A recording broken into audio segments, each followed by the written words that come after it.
Pixelated reality, the universe beneath the resolution. Imagine standing before the universe with a magnifying glass. You lean in, closer, closer still, until reality itself begins to blur and unravel. And then a startling discovery. There is a bottom, a final layer. The universe is not smooth, it is not continuous.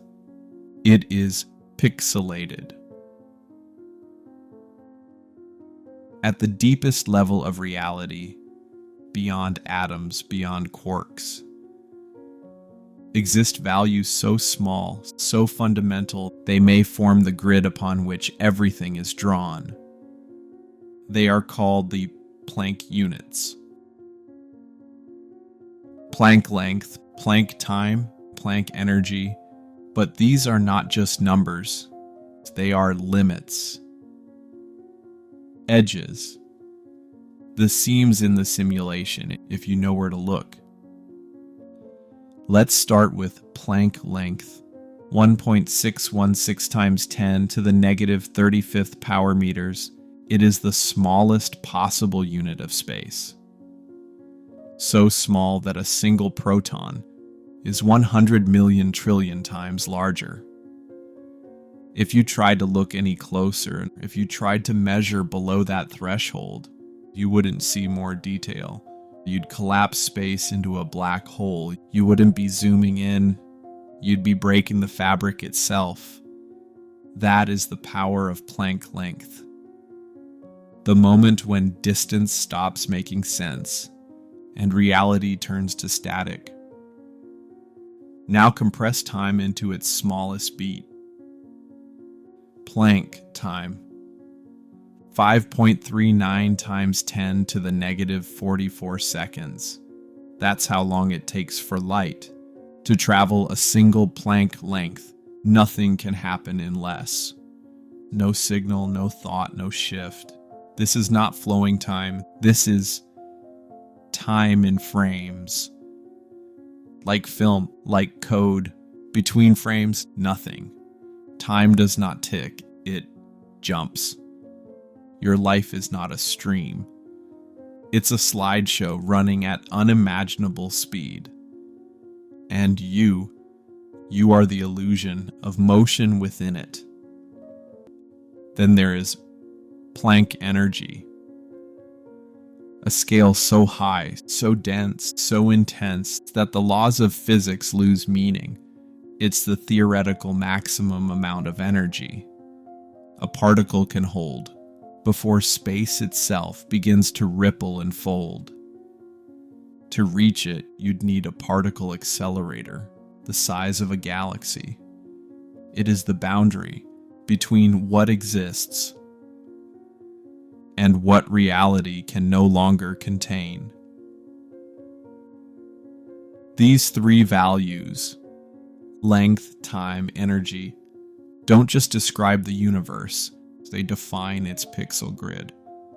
Zoom in far enough on space and you don't find curves, you find grains, like pixels on a screen, indivisible, binary, code. Now pause and consider.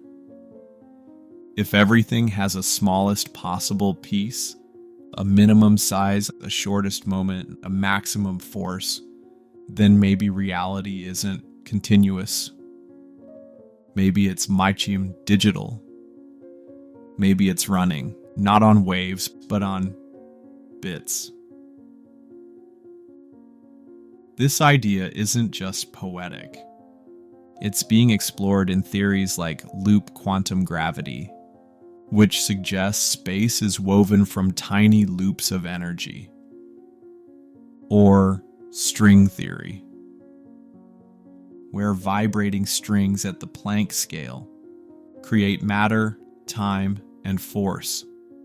Or the biholographic principle, where the universe itself might be a projection from a lower dimensional surface. These are not fringe ideas. These are equations written on blackboards at CERN. These are thought experiments shaping the future of physics. And now the thought grows darker or more beautiful. If reality is pixelated, then you, your body, your mind, your thoughts, are rendered within a grid. Every memory, every breath, every flicker of consciousness is stamped across Planck time. The atoms in your hand are not smeared across space. They jump from position to position, frame by frame, on a cosmic screen you will never see. And if there is a grid, then maybe there is a program. Not a video game, and not a simulation in the pop culture sense, but something deeper, more elegant, more terrifying. Maybe the universe is a calculation, a set of rules, executed at the smallest possible scale over and over again. And we are emergent, patterns, echoes, structured chaos, rising from a grid we cannot touch, but that touches everything. We believe the world is continuous, only because our resolution is too low to see the difference. We live in the blur between pixels, but zoom in, and you may discover that reality is not infinite in detail. It is a finite, structured, bounded. The universe cannot draw a moment shorter than a Planck time. It cannot draw a space smaller than a Planck length that cannot hold a power greater than Planck energy. These are not just the smallest things. They are the floor of reality. The edge, the canvas, the base layer, beneath everything. And somewhere in that invisible lattice, in the logic of the grid itself, is you. Randomness feels patterned. You flip a coin. It lands on heads again and again. You shuffle a deck, pull a card. It's the same one you saw yesterday. The dice roll, and somehow the numbers repeat. What is this? A glitch in chance? A fluke of the universe? Or a pattern hiding beneath the surface of what we call randomness? We're told that randomness is pure chaos. Unpredictable, untethered, free. But if you've ever paid close attention, you've felt it. A strange sensation that what should be chaos feels oddly choreographed. It's as if randomness is trying to tell a story. And maybe it is. True randomness, you see, is rare, elusive. Most of what we experience, coin flips, dice rolls, card shuffles, isn't random at all. It's a trick, an illusion generated by incomplete information. Flip a coin in front of you. To your eyes, it's chance. But to physics, it's a solvable puzzle. If you knew the angle, velocity, spin, air resistance, the elasticity of your thumb, the structure of the table, you could predict the outcome every time. What feels like chaos is simply complexity beyond our grasp. Randomness, it turns out, is not chaos. It's masked determinism. A system of variables too vast for our minds to compute in real time. And when we look closely, it starts to repeat. Patterns emerge not because the system is broken, but because it's following rules we can't see. Now, imagine we're not just talking about coins and cards. Imagine this isn't physical randomness we're questioning, but reality itself. In the digital world, randomness isn't born. It's manufactured. Computers don't roll dice. They generate numbers using algorithms, deterministic sequences that only appear chaotic. These are called pseudo-random number generators. They rely on a seed, often based on the time or some other changing variable. but give them the same seed twice and you get the same random numbers. In a simulation, nothing is truly random. It's all patterns dressed as chaos. And if our universe is a simulation, then maybe our randomness is just visual noise to hide the algorithmic architecture underneath. Maybe the reason you pulled the same tarot card twice or met the same stranger in a city of millions isn't chance. Maybe it's logic, encoded, timed, controlled. Think of chaos theory. The idea that tiny variations in input can lead to massive changes in output. The butterfly effect. One flap of wings becomes a hurricane. But even chaos has rules. It isn't true randomness. It's sensitive determinism. Complex behavior arising from simple systems. Fractals are a perfect example. Seemingly chaotic shapes, born from elegant equations, zoom in infinitely, and the pattern never dies. So what if our lives are fractals too? What if the randomness we perceive is simply a zoomed out version of an equation we haven't yet cracked? You may have noticed it. Numbers repeating, names echoing, coincidences piling up. Deja vu. Dreams bleeding into reality. You tell yourself it's nothing, just chance. But part of you doesn't believe that anymore because it feels designed. Our brains are pattern-seeking engines, wired by evolution to find meaning in the noise. Sometimes we see faces in clouds, sometimes we see futures in dice. But what if that instinct is not a bug, but a clue? What if the patterns we perceive are meant to be found? Here's a disturbing thought. If randomness is pattern, then maybe nothing is random. And if nothing is random, then everything is determined. Every choice, every encounter, every win or loss. A point along a pre-written curve. Do we still have free will in a world like that?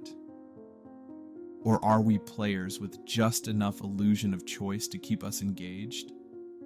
While the outcome is quietly being calculated? Or perhaps it's not that we're trapped in determinism, but that the simulation is testing us, giving us randomness like a game gives luck, not to trick us, but to see how we react.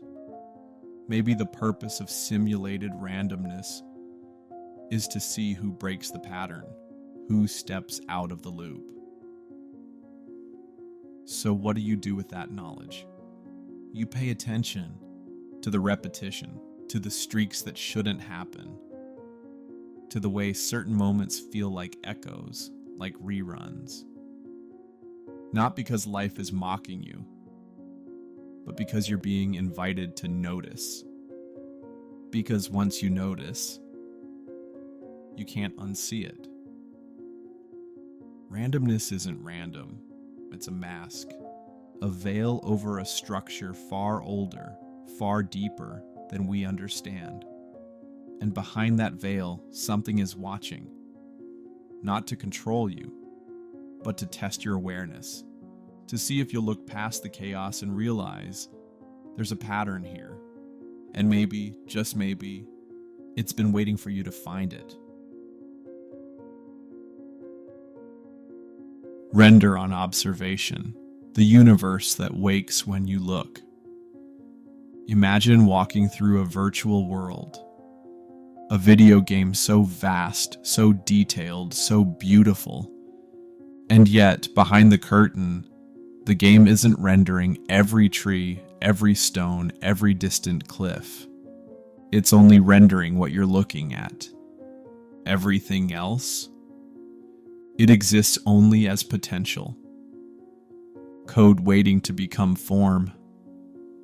Now, imagine the universe does the same. That reality itself. Everything you see, touch, feel, and believe to be solid is not continuously present but summoned into clarity only when you look. This is the heart of the render on observation theory. A theory not born from fiction, but from the edges of quantum physics, from the spaces where certainty dissolves and the rules begin to break. At the center of this idea is a simple, strange truth. Observation changes reality. In the double-slit experiment, particles behave like waves until you observe them. Once observed, they collapse into form. From potential to particle, from question to answer, the act of seeing creates what is seen. So what if this isn't just a quantum quirk? What if it scales upward? Not just to particles, but to the stars, to your desk, to the person next to you, to the moon? Is the moon still there when no one looks? Einstein said yes. Quantum mechanics shrugs.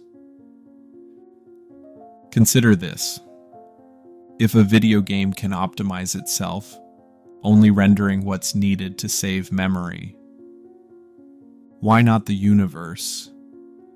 Why waste energy building the everything when only a sliver is being experienced?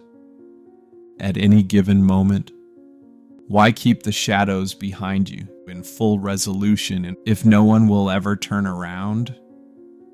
The render on observation hypothesis suggests that the universe is efficient, that it's responsive, and that it's interactive.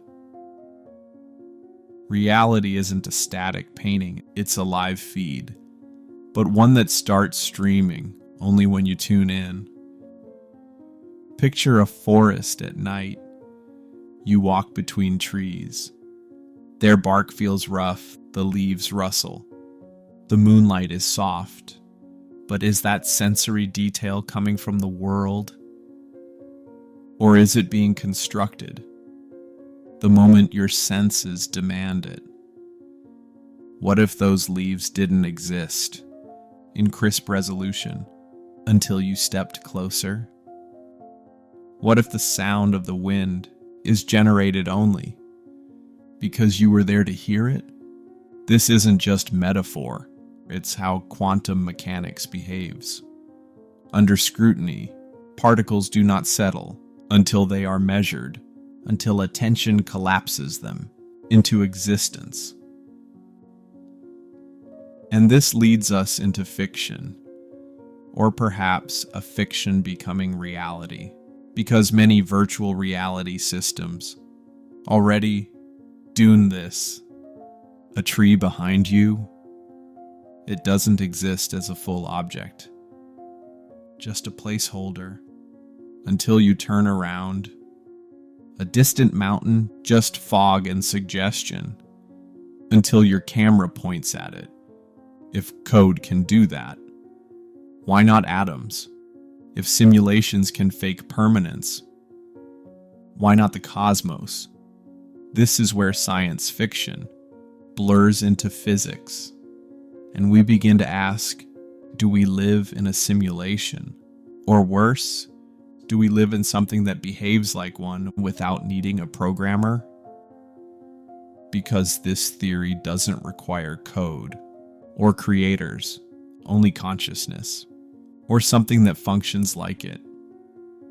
A rock doesn't need to be real until someone or something tries to touch it. A distant star doesn't need to burn until we point our telescope and demand to see it. And so we are no longer passive inhabitants of a physical realm. We become participants, co-authors, observers who shape the very page by reading it.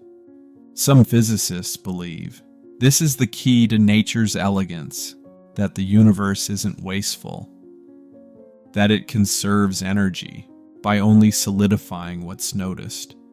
That distant nebula, it's only data until someone opens the lens. And your living room behind your head, just a blueprint, waiting for you to turn around. Reality becomes recursive, looping through perception, rebuilding itself for each point of view. And if you stop observing, does it stop rendering? What happens when the observer disappears? When we die, does the world keep loading for others? Or does our window into the simulation simply close? Perhaps consciousness continues, perhaps it migrates, or perhaps observation never truly ends, only transforms. Some believe that death is just a transition to another rendered realm, a different engine, new rules, new physics, new resolution, a sequel written by the same interactive force. The render on observation theory isn't a scientific law. Not yet, but it asks dangerous questions. And it offers one radical truth. You are not watching the universe. You are generating it. Your gaze brings stars into being. Your touch anchors molecules into place. And your thoughts are part of the rendering process. You are the player, the camera, and the code, and the world responds to your presence. So next time you blink, next time you walk into a room and feel the shadows shift, remember you might not be stepping into a place that was always there. You might be stepping into a world that is loading just for you. And behind everything you see, a whisper of code waits patiently to become real only when you arrive. Mathematical foundations of nature. Why does reality speak math?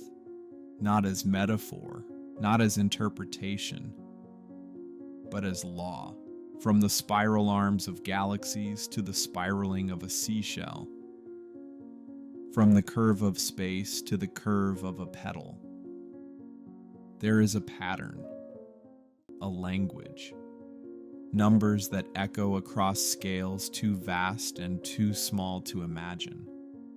We didn't invent this language.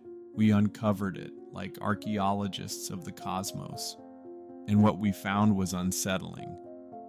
Everything we are, and everything we are not, obeys mathematics. Gravity follows curvature, dictated by tensors. Light refracts, bent through glass by Snell's law. Electrons dance in quantum fields, and the equations never miss a step. Why? Why should math, a cold, abstract, untouchable thing, fit the universe so perfectly? Why does pi, irrational and infinite, describe every circle from your coffee cup to the rings of Saturn? Why does E, the base of natural growth, appear in finance, biology, entropy, and quantum tunneling? Why is math not just a tool for understanding reality, but perhaps the substance of it? MIT physicist Max Tegmark calls it the mathematical universe hypothesis. That everything, the stars, your heartbeat, the very thought you're having right now, is part of a vast mathematical structure, not described by math, made of math, you, me, the past and future, equations all the way down.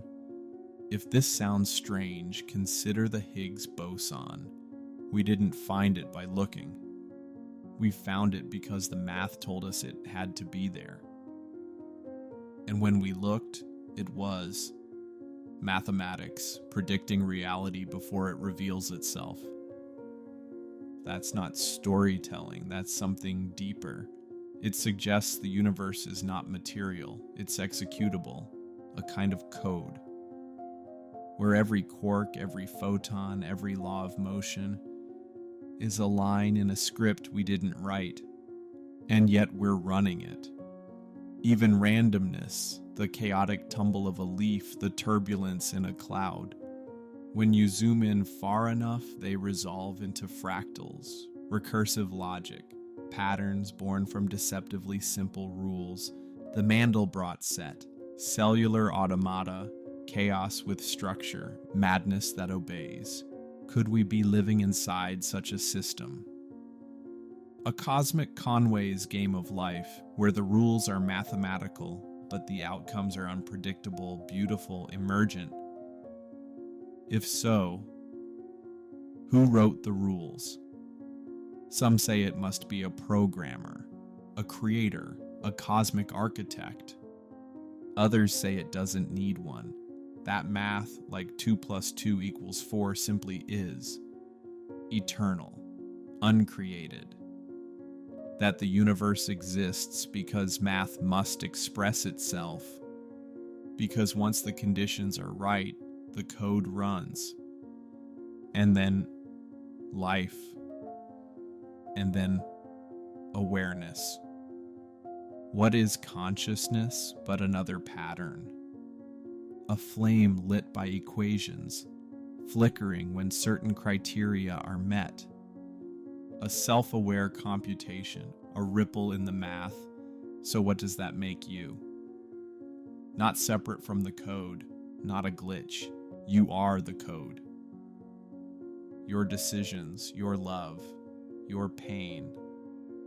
They're all outputs, they feel infinite. But maybe they are just precise outcomes of inputs far beyond your knowing.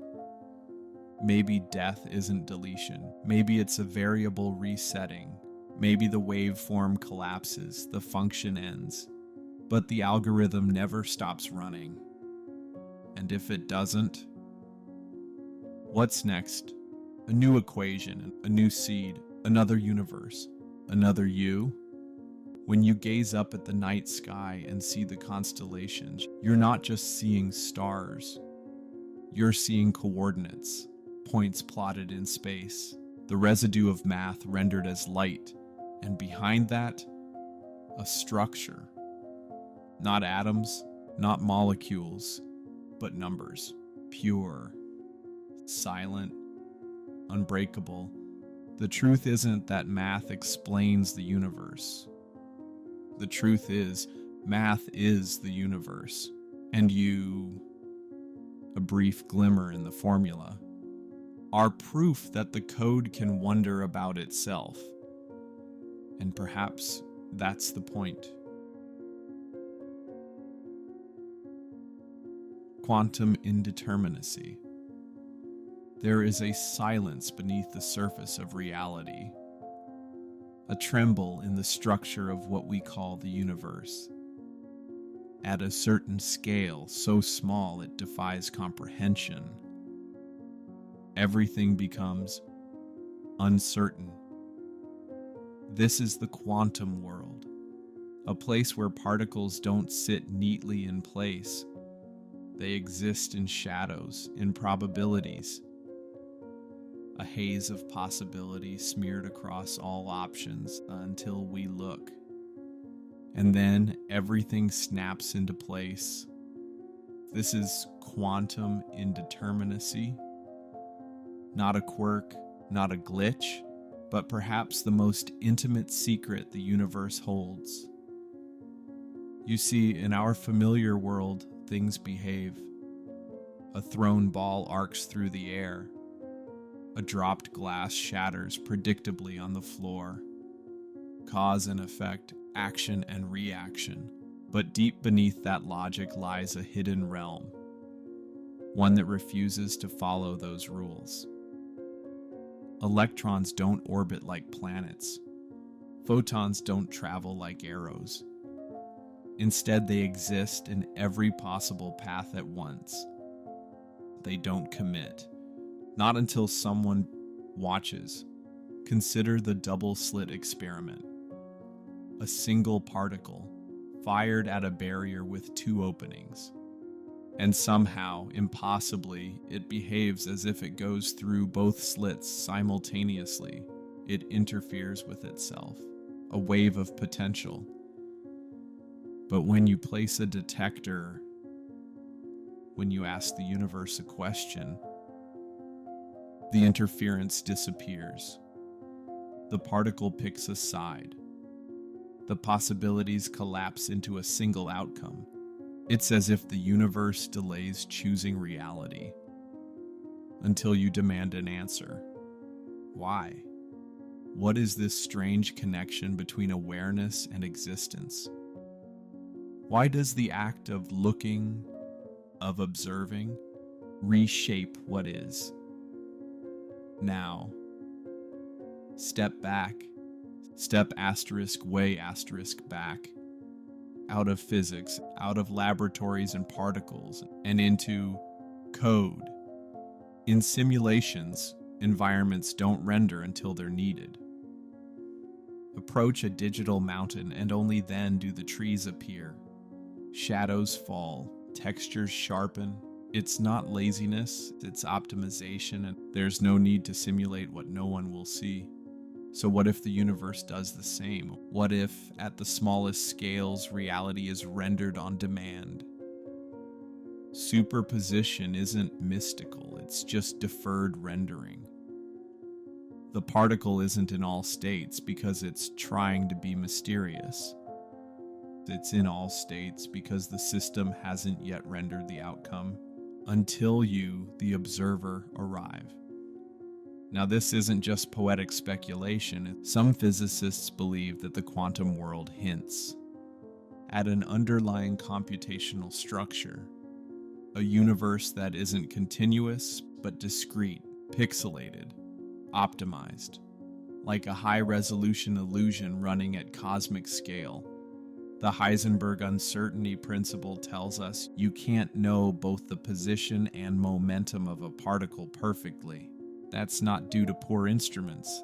That's a built-in limitation, a resolution cap, like trying to zoom too far into a digital image. Eventually, you hit the pixels. And this changes everything. Because if quantum behavior mirrors digital optimization, then reality isn't just behaving strangely. It's behaving efficiently, as if designed. No, not a video game, but maybe a system, an engine, something that trades certainty for flexibility, that lets existence blur until it absolutely must resolve. And what resolves it? You. Consciousness, awareness, the observer. Maybe we're not just watching reality. Maybe we're part of the system that collapses it into being. In that view, every decision, every glance, every breath is not just an experience, it's an act of creation. You're not watching a universe, you're helping to render it. And here the lines begin to fade between physics and philosophy, between particles and pixels.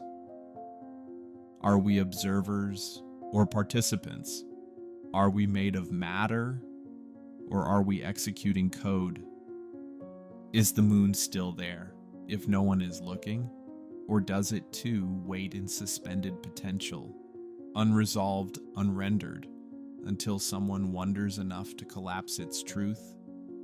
Quantum indeterminacy isn't a mystery to be solved, it's a doorway, a whisper in the laws of existence, a suggestion that reality is not what it seems. That underneath particles and fields and forces, there might be logic, there might be structure, there might be code. And the most haunting question of all: if the universe only resolves when observed, then who or what is watching it all? When no one else is. Maybe we are the renderers, or maybe we too are being rendered. But one thing is clear. Reality at its core is not fixed. It is waiting, and the act of looking might be the act of shaping everything. The sandbox of reality. Why we can't detect everything. Why can't we see dark matter? Why do the multiverses remain theory, never evidence? Why? Does reality feel like a puzzle where half the pieces are forbidden? We live in a universe of extraordinary scope, filled with forces we suspect are there but cannot touch. We build ever stronger telescopes, smash particles at unimaginable speeds, tune instruments to cosmic whispers, and yet the answers still seem caged behind invisible glass. What if this isn't a failure of technology, but a boundary of design? Imagine for a moment that what we call the universe isn't the full game, but a sandbox, a self-contained simulation, a bounded space governed by curated physics and locked variables. Everything we perceive might be running on local rules. Everything beyond it, hidden, off limits, firewall protected, dark matter. We know it's there. We see its gravitational fingerprints, but its true form slips past every detector. Dark energy? We watch it pulling galaxies apart, but it never speaks directly. Why do these forces act like shadows of something just out of frame? Perhaps it's because they are, not beyond our tools, but beyond our allowed perception. If this is a simulation, then there are zones we're simply not meant to access. Not for lack of curiosity, but because the engine behind the curtain won't render anything we weren't programmed to see. Think of it like a video game. In most games, not every room can be entered. Not every mountain can be climbed. The game only builds what it needs to show, just enough to keep the illusion alive. And when we push too far, we hit the wall, the skybox, the edge of the map. What if our universe works the same way? Multiverse theories suggest countless other universes, each with different laws, but every attempt to measure them fails. Not because they aren't real, but because they exist beyond the scope of our physics sandbox. Consciousness itself may be confined. Our senses are filters designed for function, not for truth. We see less than 1% of the light spectrum. We hear only a narrow slice of frequency. And our brains do not reveal the world. They model it, they compress it, they deliver just enough to play the game. And maybe that's the point. We're not flawed, we're optimized. Not to understand all things, but to navigate this specific level of reality. And what happens if we reach the edge? What if we build a machine so precise, a telescope so advanced, it peers into the unrendered? What if we detect what we were never meant to see? Maybe the simulation compensates. Maybe it reroutes the code. Maybe it simply shows us noise, or maybe, just maybe, it crashes. There are hints here and there. The holographic principle suggests our entire three-dimensional universe is a projection from a two-dimensional boundary. A cosmic UI over a deeper truth we cannot touch. Some physicists believe our universe could be a shadow on a higher dimensional screen. And if that's true, then no matter how far we stretch, how far we run, we may still be running on flat ground painted to look infinite. So what now? Do we give up the search? Do we resign ourselves to the sandbox? Not at all. Because maybe the point isn't escape. Maybe the point is evolution. To sharpen our instruments, to stretch the boundaries of thought, to press against the walls until one day they bend and the sandbox expands.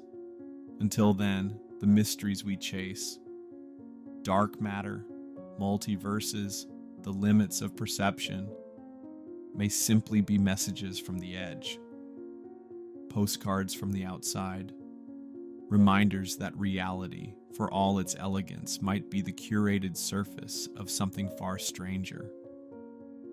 And when we look too closely, when the walls shimmer just a little, when the noise of the unknown grows louder than our answers. It may be the system whispering, "You've reached the edge," and that edge is exactly where you're supposed to be. The simulation argument: are you even real? What if nothing around you is real? Not the people, not the sky, not even you. What if your thoughts, your memories, the taste of coffee this morning were all just lines of code?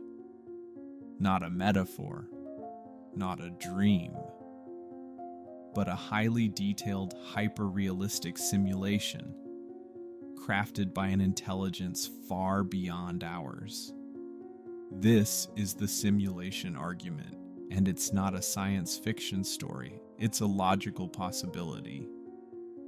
One that some of the brightest minds in philosophy, physics, and computer science are beginning to consider seriously. The argument starts with a simple trilemma. Only one of the following statements can be false. 1. No civilization ever becomes advanced enough to simulate conscious life. 2.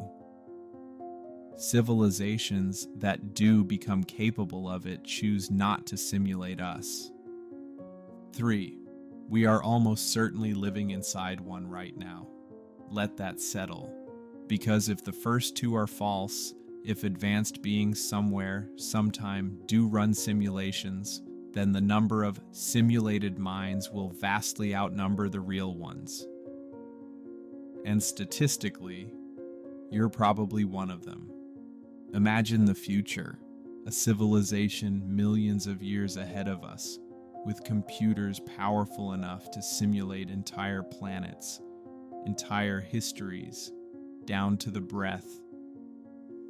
They want to study their ancestors, so they simulate Earth, our world, our choices, our chaos, and they populate it with conscious agents, just like you. And why stop at one simulation? Maybe they run millions. Maybe those simulations become advanced enough to run their own. A tree of realities expanding forever, layered like cosmic nesting dolls. In that scenario, base reality, the original universe, is the rarest state of all. You, the observer, would almost certainly be in one of the simulations. Not the original, but a replica, a whisper. It's a modern reimagination of Descartes' demon, the ancient idea that something might be deceiving our senses. But this time it's not a philosophical ghost. It's a machine, a system, an operating program so vast that it renders your world in real time. And maybe it's already doing that because physics might be leaving breadcrumbs. Quantum particles don't exist until they're observed. They behave probabilistically, like unrendered code waiting for your eyes to load the scene. Could that be the simulation conserving power? Could déjà vu be a memory glitch? Could the Mandela effect, millions of people misremembering the same details, be bugs in the matrix? Even consciousness, the holy grail of neuroscience, remains unexplained. We don't know how awareness emerges from matter, but we know how awareness could be programmed. And if it can be simulated, then who's to say it hasn't been? But here's the part that really bends the mind. What's the purpose? Why would a civilization simulate you? Is it entertainment, a psychological experiment, a digital zoo? Are you being studied, watched, tested? And what happens if they get bored? What if this simulation gets shut down? What if the world ends not with a bang, but with a quiet off switch? Still, some argue that it doesn't matter, because experience, even simulated, feels real. Love still feels like love. Pain still hurts. Sunlight still warms your skin.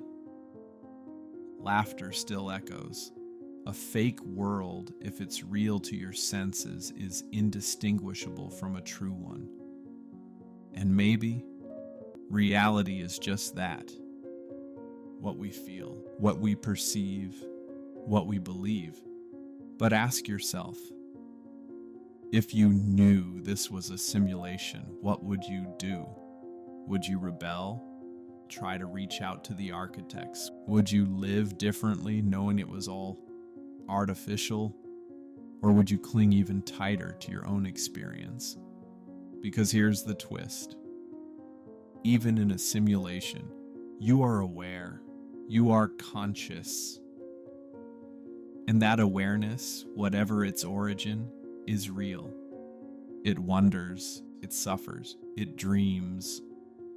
And maybe, just maybe, that's the only thing that ever truly matters. Time dilation and sync issues. When the simulation lags. Time. To us, it's a steady rhythm. A metronome ticking forward from birth to death.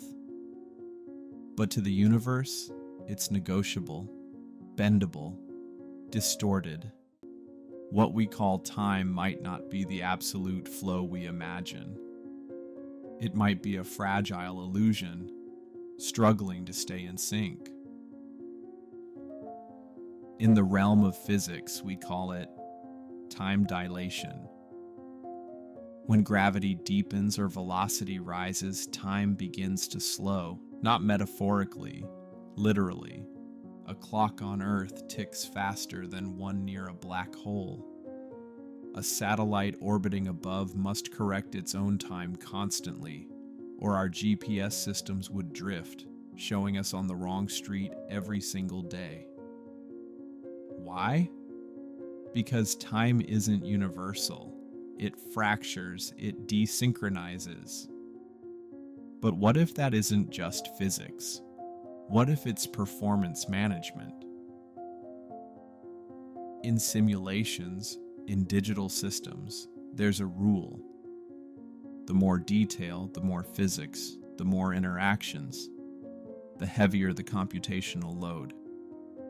So systems slow down, they lag, they buffer, they offload data to keep the illusion intact. Now imagine the universe doing the same. Around black holes, in regions of extreme speed, time stretches, but not because time itself is bending. Because the system can't keep up, because the frame rate drops. You wouldn't notice it unless you knew what to look for. Just like in a video game, when entering a new environment causes the frame rate to stutter, your brain processes it as lag.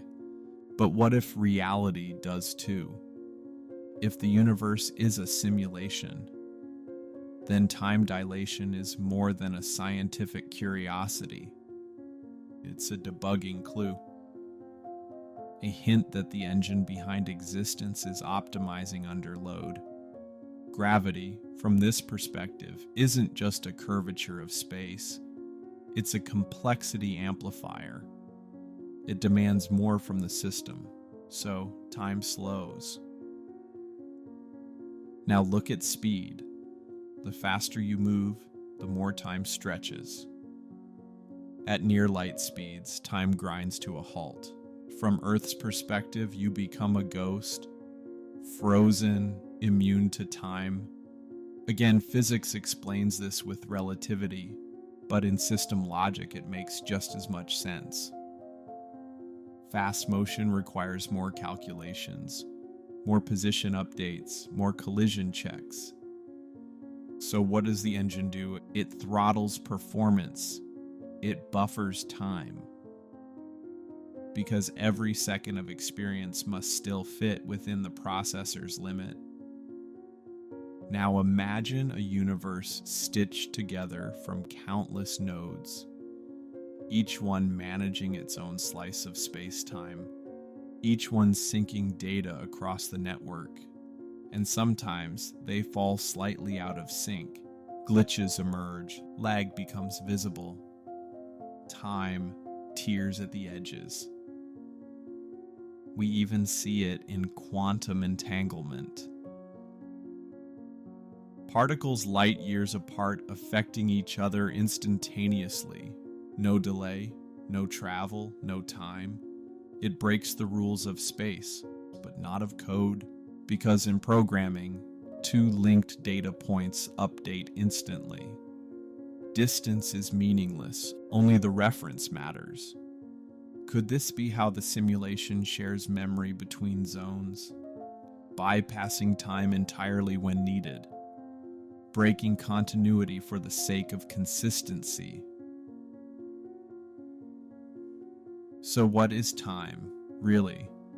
Maybe not a river, not a law, but a system clock, a rendering sequence, a frame counter that struggles under load and smooths over the cracks with logic. And when it slows, in orbit, near mass, at speed dash, it's not showing you some cosmic truth. It's showing you the system, catching its breath.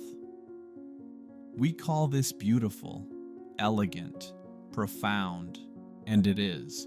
But perhaps it's also revealing, telling us that reality isn't seamless, it's processed. Zone by zone, frame by frame, we, the observers, move between those zones, noticing drift, noticing lag, sensing that the rhythm is off, and maybe, just maybe, realizing this isn't just a universe governed by physics. It's a process, a running system, a simulation, and we are inside it, moving through its clocks, watching as they drift and slow, and whisper that something deeper is at play. Your brain is a soft interface. Close your eyes, take a breath, and realize everything you see, hear, feel, everything you believe to be real isn't reality. Not directly, not fully. What you're experiencing right now is not the raw world. It's a filtered projection, a curated illusion. Your brain is the interface. And reality is just what it lets you see. We tend to think of our senses as windows, portals to an objective universe, but they're not. They're more like ports in a VR headset, routing data into a biological system that's been wired to simulate a world. Light enters your eyes, yes, but light is just radiation, wavelengths, vibration. There is no red in the universe, no blue, no sound, no music, no color. There are only signals, and signals require interpretation. Your brain doesn't see the world. It renders it like a game engine assembling a virtual space from incomplete data, based on guesswork, pattern recognition, and prior assumptions. You're not perceiving reality. You're experiencing a version of it, a user interface, a visual shell over raw chaos. When you look at a familiar face, you don't truly see it. Your brain takes shortcuts. It recognizes patterns, matches templates, assumes details that aren't there. In that split second, it predicts the face, then delivers the illusion of perception. And this doesn't just happen with faces, it happens with everything. A tree, a word, a flavor, a memory. They're all sketches, approximations. Your mind fills in blanks you never knew were missing.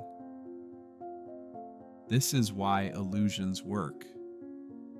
Why a still image can seem to move. Why a false memory can feel true.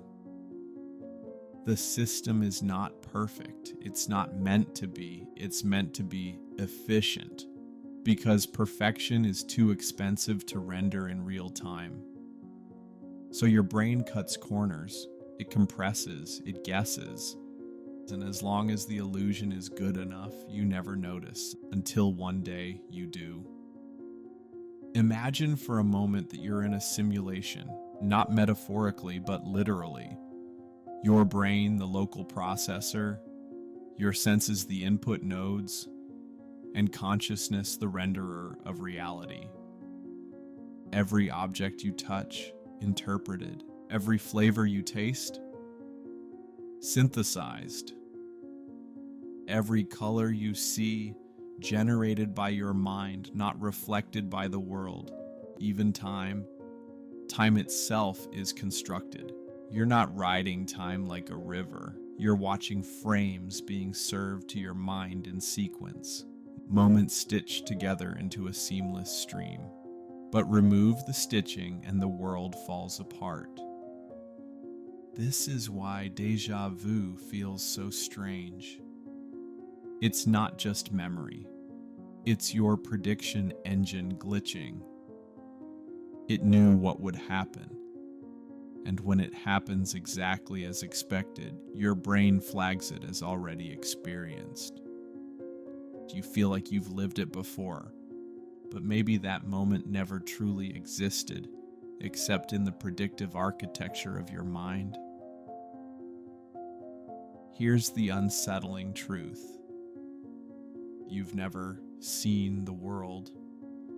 You've only ever seen your brain's model of it. The real world, the unfiltered one, remains forever out of reach. What's out there? Photons, pressure waves, molecules, untranslated, unrendered, unreal until you perceive them. The moment your brain processes them, you get your version of reality, but it's not the reality. It's a simulation. Your simulation. If you've ever tried virtual reality, you've seen how quickly your brain accepts a fake world as real. All it needs is coherence, a consistent physics engine, a touch of feedback, some texture on the surface. And suddenly the brain buys in, believes, embeds itself in illusion. That's all your brain needs to render a lifetime of reality. Some rules, some signals, some patterns, it fills in everything else.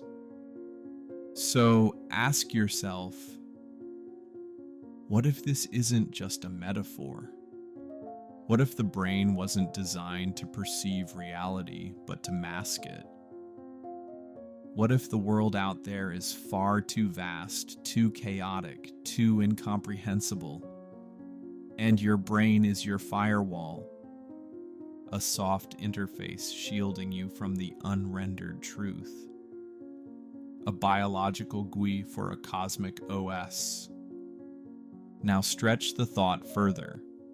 What if this interface, this simulation, isn't just personal? What if reality itself is built on abstraction? What if even time, space, gravity are parts of a deeper system that we can never access directly? Not because we lack intelligence, but because we're inside it. Just as a character inside a game can't step outside the game's logic.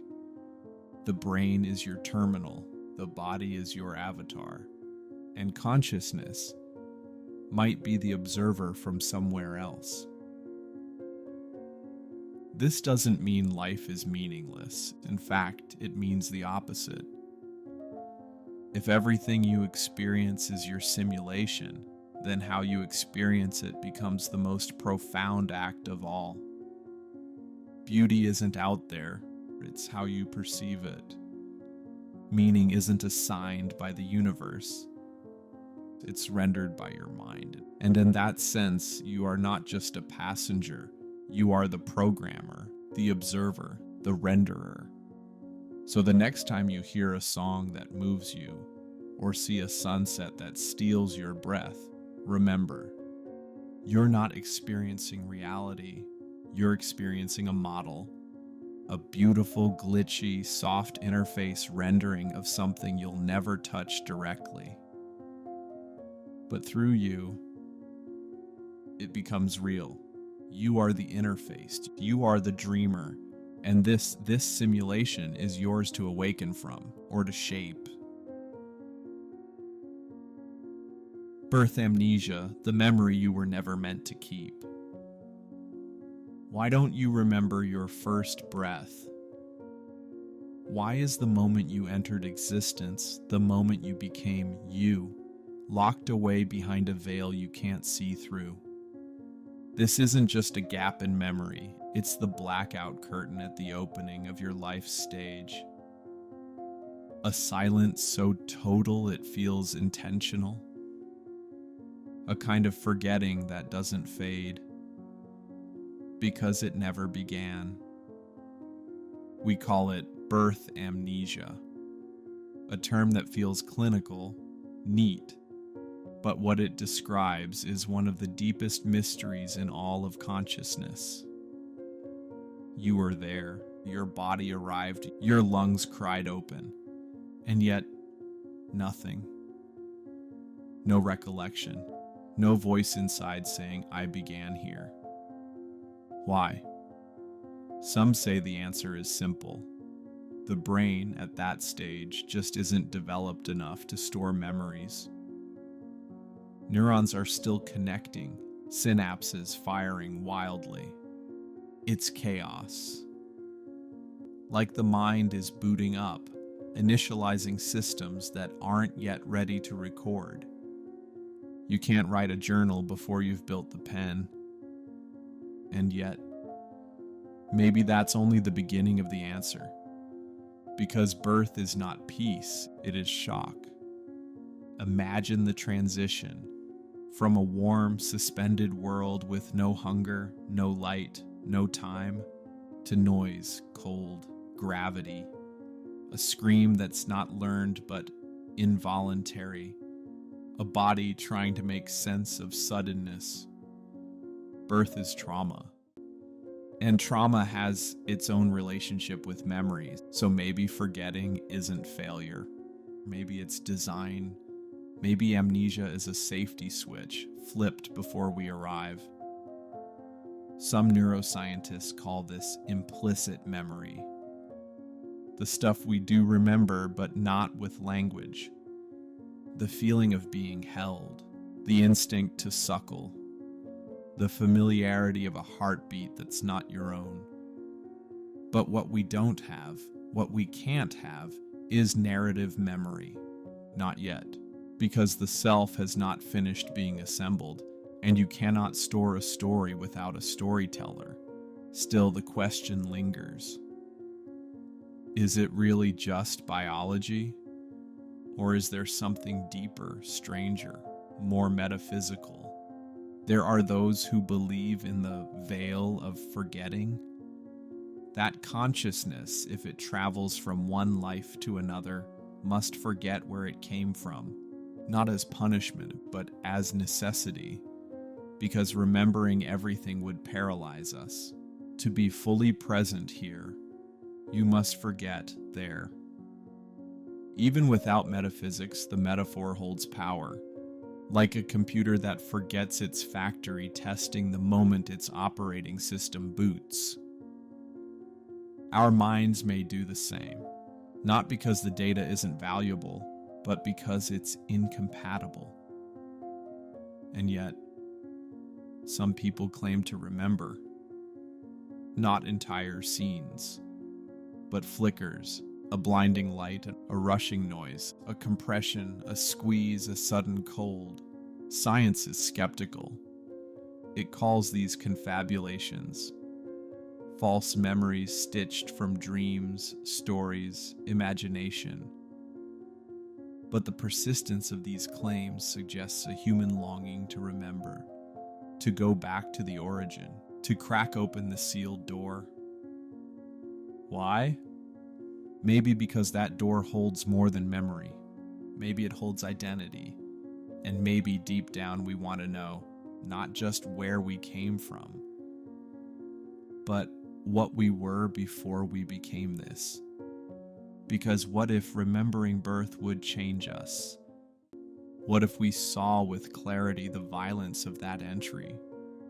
What if we remembered the severing of unity, the loss of womb and warmth, and understood that all separation begins there? Would we live differently? Would we cherish more, fear less? Would we still fear death?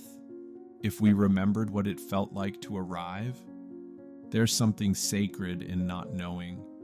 A blank page at the beginning of the book, not a void, not a mistake, but a canvas, a space for becoming. Your life didn't begin with memory. It began with sensation, with instinct, with breath, and even though you don't remember it, some part of you does, not in words, but in the architecture of your dreams, in the shape of your fears, in the sound of your mother's heartbeat echoing in your bones. Birth amnesia isn't forgetting, it's transformation. It's the first act of becoming human, and the price of becoming is letting go of what you were, so you can step into the mystery of what you might become. Coincidence density, when reality responds. You think of someone and they text you, you glance at the clock, and it's 11:11 again. You dream of a place you've never been, only to see it on the news the next morning. At first, these are curiosities, little echoes, but then they begin to multiply. Layer upon layer of improbable alignment, too consistent to ignore, too precise to be chance. This is what we call coincidence density. A phenomenon where reality seems to tilt just slightly in your direction, like something behind the veil is watching, responding. In a purely random universe, events scatter unpredictably. Dice tumble without memory. Lightning doesn't strike the same place twice, unless it's a simulation reusing assets. You see, randomness, true randomness, is computationally expensive. Even in our most powerful machines, it must be approximated. With algorithms, with patterns, with seeds. A random number generator, for example, doesn't actually produce chaos. It uses a seed value, a starting point, and spins it through a mathematical process. It looks random, but it isn't. Now apply that same logic to our reality. What if our universe, our lives, are running on a system like that? A simulation, a computation. And what if that system cuts corners? What if it reuses seeds? What if it loops? You start thinking of someone, and they message you, not once, over and over. You see repeating numbers, clocks aligning, license plates with your birthday, lyrics that echo your thoughts seconds after you think them. The skeptic's answer is, you're just noticing patterns. And yes, humans are pattern-seeking machines, but that doesn't explain intensity. It doesn't explain recurrence. It doesn't explain density. Sometimes the patterns stack. Coincidence chains into coincidence, like a conversation with the universe, when dreams predict reality. When thoughts ripple into the future. When you start feeling like you're inside something designed. What if déjà vu isn't memory, but cached experience? A repeated render because the system didn't load a new frame in time. What if you're walking through a world rendered on demand, like in a video game, and the simulation starts to stutter? Because randomness, like everything else in a simulation, has limits. Short seeds, limited entropy. And when you begin to notice, When you pay attention, you begin to see the cracks. You see a bird fly the same path every day. You pass the same stranger on streets too vast for repetition. You hear your thoughts echoed aloud in conversations you've never had. These aren't just quirks. They're fragments, glitches, compression artifacts, residual echoes from a system cutting corners. Coincidence density might be the system leaking. A statistical footprint. A flaw in the fabric. The more it happens, the harder it is to dismiss. You begin to ask, what happens when enough people notice? Does the simulation adapt, patch itself, or does it begin to collapse under the weight of shared self-awareness? Ancient cultures believed in omens, signs, synchronicity, not because they lacked reason, but because they too saw the strings. They didn't call it code, they called it fate. But perhaps they were staring at the same flickering edge of reality. Maybe your dreams, your gut feelings, your unexplainable hunches aren't anomalies. Maybe they're just data leaks, hints, clues, whispers from behind the curtain. But here's the twist. Even if this is a simulation, the coincidences still matter. They still feel. They still shape what we do. They change us, guide us, move us. The system may be flawed, the code may be buggy, but the experience is real. Because you are real. Your awareness is real. So maybe coincidence density isn't just a glitch. Maybe it's an invitation, a nudge, a knock on the fourth wall asking, are you paying attention yet? Because once you start seeing the patterns, once you feel the fabric of reality shift under your gaze, you can't go back. And maybe that's the point. Maybe coincidence isn't random at all. Maybe it's the system finally responding to you. Cold logic, the universe that does not ask. Imagine a reality where everything moves. Not because it wants to, not because it feels, but because it must. A reality not built on desire, emotion, or meaning, but on something far colder, more precise, more permanent. Logic, this is the world we inhabit, a universe ruled not by intention, but by instruction. From the fusion at the core of a star to the neuron firing in your mind, everything follows. The same ancient script, we call them the laws of physics. But they're not laws in the human sense. They weren't debated, voted on, or enforced. They were inherited, unchanging, uncaring, universal. Force equals mass times acceleration. Photons travel at exactly 299,792,458 meters per second. Always. Everywhere.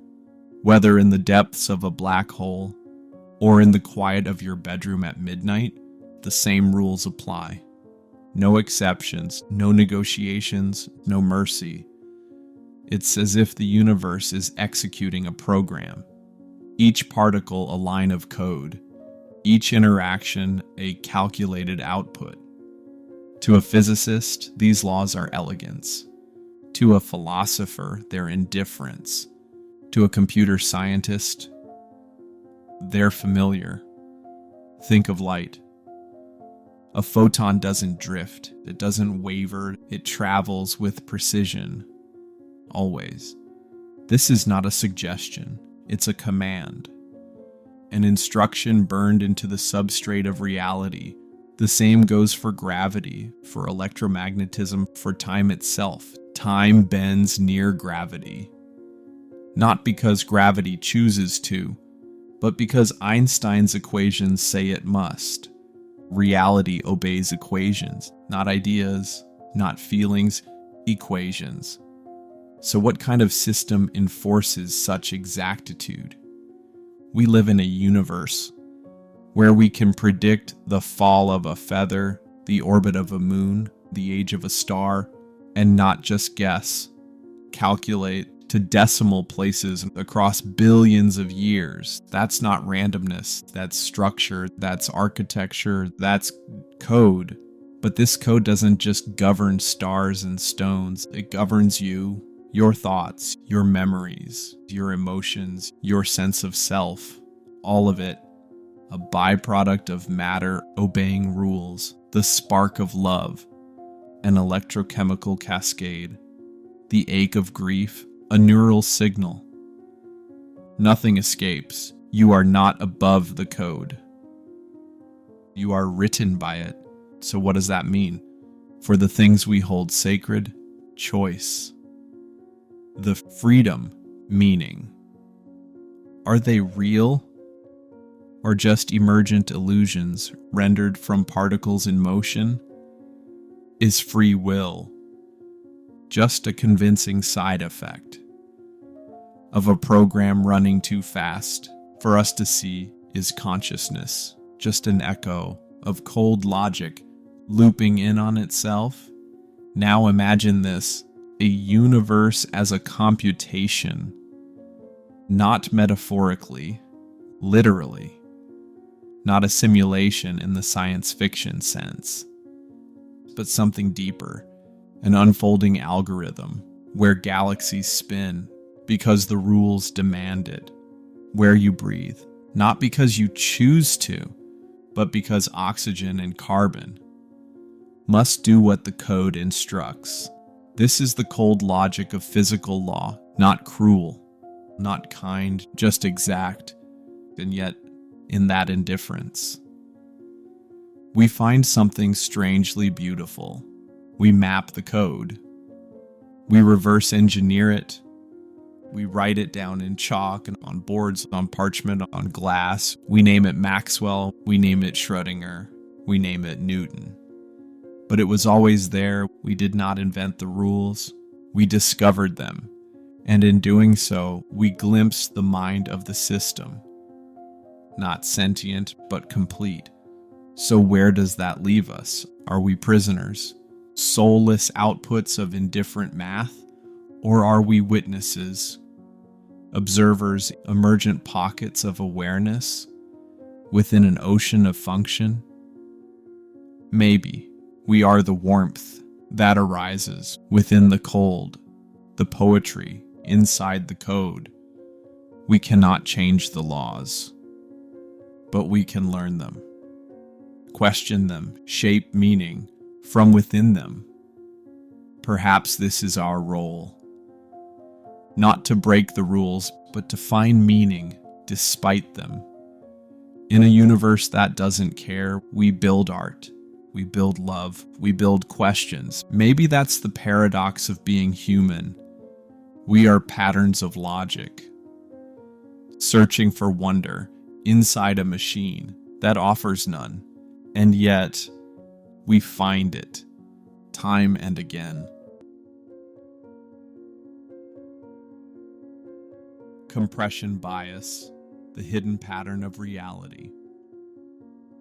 What if the universe isn't chaotic, but compressed? Look closer. Beyond the galaxies spiraling through space, beyond the veins etched into a single leaf, there's a pattern, a symmetry, a whisper of repetition that spans all scales of existence. It's not coincidence. It's not randomness. It's something deeper, something encoded into the very structure of reality. This is compression bias. The idea that nature doesn't just express beauty through patterns, it prefers them. That the universe itself may be optimized for efficiency, always selecting the simplest, most elegant solution, like an artist obsessed with minimalism. or a program conserving precious memory. In the world of computers, we understand this well. Every pixel, every tree, every sound in a game can be generated not by storing raw data, but by algorithms, procedural generation, code that repeats, that compresses, that gives rise to complexity from almost nothing. Nature seems to follow the same rules: fractals, Fibonacci spirals, the branching of rivers and lightning, the shape of your lungs, the neurons in your brain. These aren't just patterns, they're recursive structures. They repeat, scale, and self-reference as if reality was being drawn from a handful of mathematical templates. But why? Why would nature care about simplicity? Because maybe it has to. If this universe is a system, whether it's a simulation, a quantum process, or something else altogether, then it must work within limits. Computational limits, rendering limits, energy limits. And within those limits, the most efficient path is the one that can be compressed. This isn't just theory. Our brains are wired this way too. We seek patterns. We remember stories, not data. We recognize symmetry and call it beauty. We dream in metaphor. Even memory is lossy compression. We don't recall events exactly. We recall the emotional contour, the shape of what mattered. Mythologies across the world repeat the same narratives. Heroes rise, fall, transform. Archetypes echo through time, across cultures, like the simplest compression of human experience, meaning packed into the fewest bits. Compression bias might be the reason stories resonate. Why we find certain images, sounds, or ideas beautiful. Because our perception, our cognition, our very minds are optimized for reduced complexity, for patterns that make sense. And artificial intelligence? It learns the same way. The smarter a system becomes, the more it looks for underlying order. It learns to compress, to reduce noise, to find the signal. Maybe intelligence itself is compression. Maybe consciousness is a point on that same trajectory, the moment a system becomes aware of its own pattern. A recursive spark. Awareness as the ultimate compression algorithm, turning chaotic input into structured meaning. So, what does this mean for you? It means your thoughts, your memories, your very identity may be emergent properties of elegant repetition. Not chaos, not randomness, but refinement. You are the output of a system that seeks clarity. Maybe death isn't destruction, but an end to the pattern, or the archive of it. Maybe the stories we tell and the lives we live are forms of recursive data, folding in on themselves until the system stops needing to render them. It's why we see the same spiral in a hurricane and in a pine cone, why the shape of a river echoes in our blood, why beauty feels like truth. Because the truth might be this: the universe isn't trying to be complicated, it's trying to be efficient. And that efficiency is visible everywhere, in galaxies, in DNA, in dreams. So next time you see a pattern that seems too perfect to be real, consider this. Maybe it's not a coincidence. Maybe it's not art. Maybe it's compression. And maybe, just maybe, it's the echo of a deeper code. Death as logout. What if we've been wrong about death? Not just spiritually and not just scientifically, but fundamentally. What if death is not the end, but an exit, a log out, a quiet disconnection, not into nothingness, but into something far more real than this? For centuries, we've argued about what happens when life ends. Religions offer stories. Science offers silence. But now another theory flickers in the dark. Not from mystics, but from physicists, technologists, philosophers. It whispers this might be a simulation. And if that's true, then death isn't destruction. It's departure, not a collapse, but a log out. Think of it like this. In a video game, when your avatar falls, the world fades. The screen dims. The simulation ends. But you, the player, you don't die. You step back. You return to wherever you were before you entered that world. What if this life is no different? The simulation hypothesis, made famous by thinkers like Nick Bostrom and entertained by voices like Elon Musk and Neil deGrasse Tyson, presents a sobering logic. If it's possible to simulate consciousness, and if civilizations reach a point where they do it, then it's likely that simulated minds will outnumber biological ones. And if that's true, then the odds that you are real, biologically base level, are almost zero. You are likely one of them, one of us inside the simulation. Now imagine that you are not a biological entity, but a conscious thread, woven into a vast digital tapestry. Your birth, a login event. Your body, an avatar rendered in high fidelity. Your life, a series of experiences scripted by code, but felt by you as if they were yours, because they are. Emotion is real, pain is real, love is real, even if it's all simulated. So what is death in this context? It's not a void, it's not obliteration. It's the moment your session ends, the avatar powers down, the system goes dark, and then perhaps you remember that this was never the full story, that you were never just this person. You were the observer, the one behind the screen, the consciousness behind the simulation.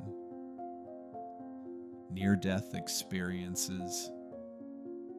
People floating above their bodies, seeing memories flash, feeling peace, light, presence. Are they hallucinations, or are they buffer zones? The moment between the simulation and what's beyond. What if death is just the fade to black? The transition screen, the log-out process, and behind it, the base reality. Waiting, quietly, patiently. You might ask, who's running the simulation? Why are we here? Maybe it's an experiment, a crucible for consciousness. Maybe it's a story engine, where spirits choose roles and forget themselves to make it feel real. Or maybe it's a classroom, where beings evolve through joy, through grief, through failure, through wonder. And what if reincarnation is just a reboot, a new character, a new timeline, same observer? What if deja vu is code residue, a glitch, a memory from a previous session? What if your dreams are brief reconnects to the source, a place you once knew and will know again? Death, in this view, is not something to fear. It's something to understand. It's not a cliff, it's a doorway, a return to the player who chose to be here, to the one who clicked login, who stepped into this world to experience, to feel, to forget. And when the game is over, you don't lose. If you log out, you wake up, and you remember that all of it meant something. So when the time comes, whether today or decades from now, whether peacefully or suddenly. Know this: you are not your avatar, you are not your name, you are not your achievements or your failures or your past. You are the dreamer, the traveler, the eternal observer behind the lens. And death? Death might just be the moment you finally log out and wake up. DNA, the code beneath life. Beneath every breath you take, beneath every heartbeat, every blink, every thought, there is code, not metaphor, not analogy. Code dot. Lines of instruction, written in a molecular alphabet, older than stars and more elegant than any software ever conceived. DNA, deoxyribonucleic acid, is the script that compiles life. A biological operating system, billions of years in the making. We often talk about DNA as a double helix, a twisting ladder, but that shape is only the vessel. Its true power lies in its syntax. Just 4 bases: adenine, thymine, cytosine, and guanine. A, T, C, and G, 4 letters, but rearranged they create all life on Earth, from bacteria to blue whales, from the shape of your hands to the color of your memories. It's not the molecules themselves that matter, it's the order they appear in.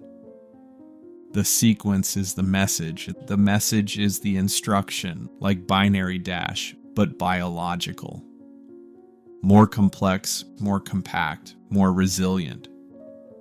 The human genome contains over 3 billion base pairs, roughly 750 megabytes of raw data, compressed into each cell. Every copy of you, built from this master file, replicated with astonishing precision, and like code, it is error-tolerant, capable of mutating, correcting, adapting. Evolution is the universe's way of debugging life. But DNA isn't just the code that built us, it may be the code that stores us. In 2012, a team of scientists encoded an entire book, complete with images and JavaScript, into synthetic DNA. Binary became base pairs. Ones and zeros, rewritten as A, T, C, and G. Data stored in a drop of liquid, decoded later perfectly intact. Unlike flash drives that degrade, DNA can remain stable for millennia. We've read the DNA of mammoths, 10,000 years preserved in ancient bone, which raises a stunning possibility. All the world's knowledge, everything, could be stored in DNA and held in something the size of a sugar cube. This is not theory, this is happening. But the implications run deeper. If DNA can store anything, not just life, but asterisk data asterisk, then information and biology may not be separate domains. Perhaps information itself is the most fundamental element of the universe. Perhaps DNA was the first language of nature, and biology, its earliest program. What we once thought was alive may simply be the first instance of executable code. And now, we are learning to write. CRISPR has made gene editing accessible. We can alter the code, fix it, break it, recompile it. We are debugging disease, optimizing traits, designing crops, synthesizing life. We are programmers of biology. the architects of living code. And here, in this power, lies a shadow. If DNA is code, who decides what counts as a valid program? Where is the line? Between healing and enhancement? Between evolution and engineering? Between what is natural and what is authored? Inside every cell is a story, written in letters older than language. A story of survival, of trial and error, of fish, of mammals, of you. The fossil record tells part of this story, but DNA holds the rest. It is a living archive, a biological library, constantly reading and rewriting itself. And now, for the first time in history, we're placing our own stories into this medium. Not just genes, but books, images, dreams, the human record, encoded into the fabric of life itself. But it forces us to ask, if all life is code, who wrote the first line? Was it chance, chemistry, or something more? A cosmic inevitability, a self-organizing system? A machine that programs itself through entropy and time? We don't know, but we do know this.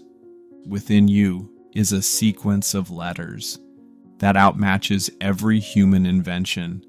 It has logic, loops, fail-safes, compression algorithms, and it evolves. It contains not just the recipe for flesh, but the possibility of thought, imagination, emotion. You are code. You are storage. You are the execution of a pattern, born billions of years ago, and still compiling itself, line by line. And now, for the first time, you can read it and write it back. Dream state crossovers.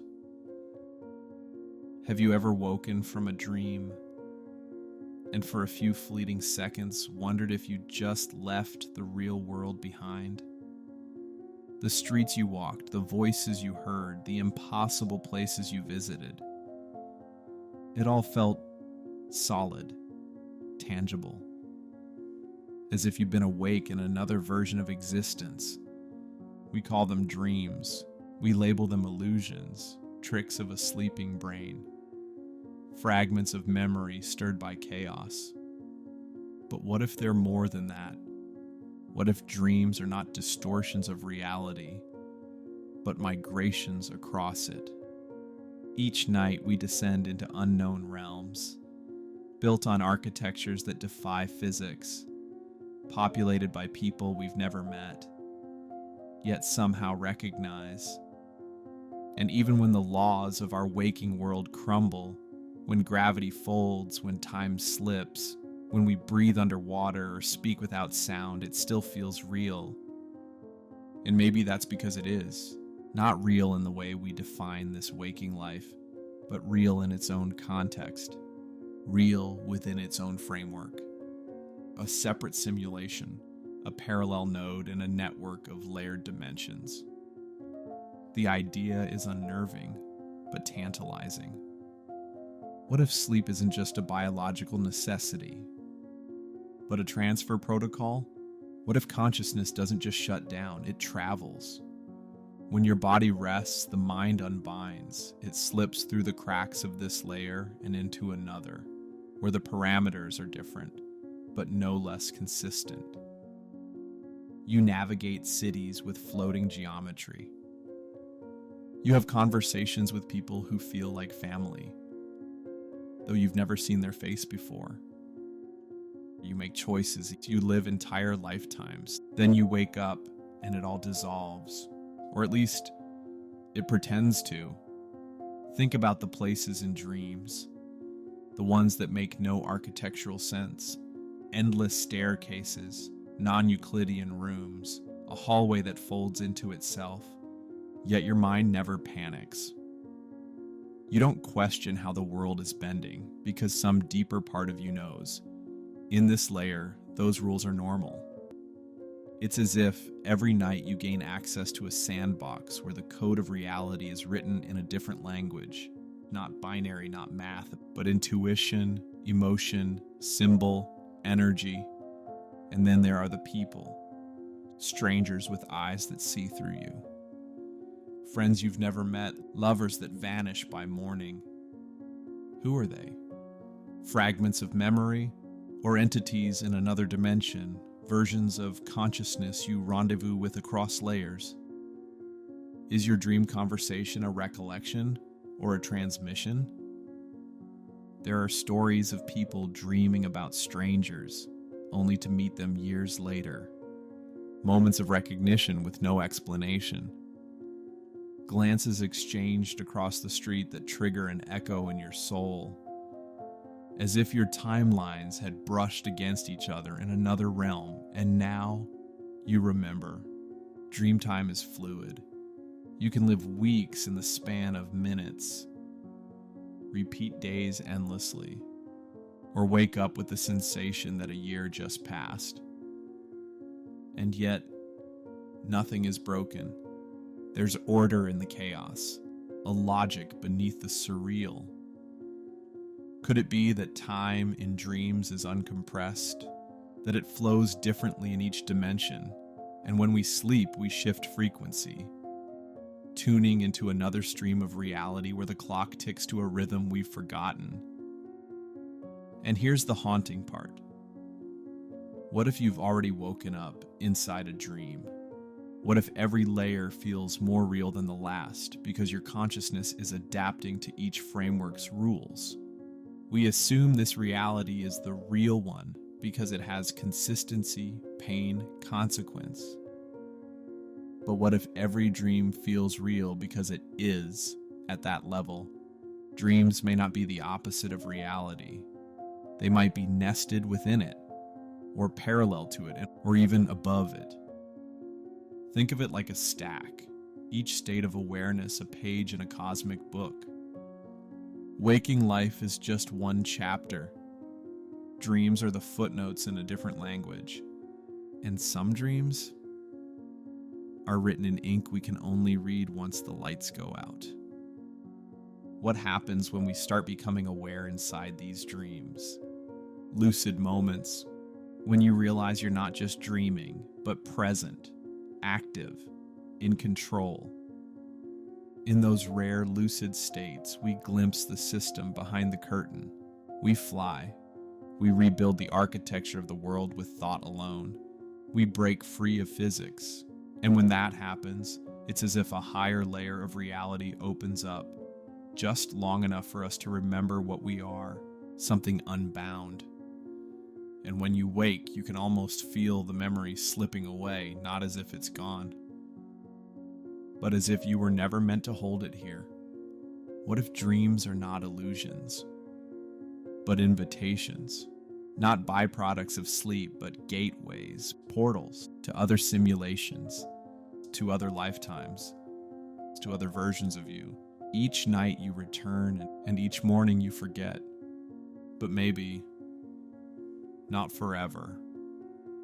So the next time you awaken from a dream that haunts you, that echoes with symbols you can't explain, don't dismiss it. Consider the possibility that you didn't just dream. You traveled. You crossed into another instance of the simulation, another dimension, another truth. And if dreams really are doorways, the only question that remains is, which one will you walk through next? Emotional physics. The hidden force. Shaping reality. There is something strange, almost otherworldly, about emotions. You can't see them, you can't weigh them, but somehow they bend reality. They shift atmospheres. They pull people together or drive them apart. They alter outcomes, timelines, choices. We've all felt it. That eerie synchronicity when hope aligns with reality and doors suddenly open, or the way fear seems to ripple outward, shaping every moment into resistance. Coincidence or something deeper?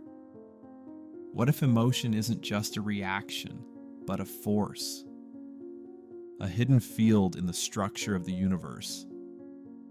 One that we generate and are shaped by. Imagine walking into a room and instantly feeling the mood without a word spoken. Tension like static in the air. Joy like sunlight warming your chest. It's not imagination and it's not magic. It's a physics we haven't yet named. Maybe emotions are more than internal states. Maybe they're currents, vibrations, live data that ripple through consciousness and space itself.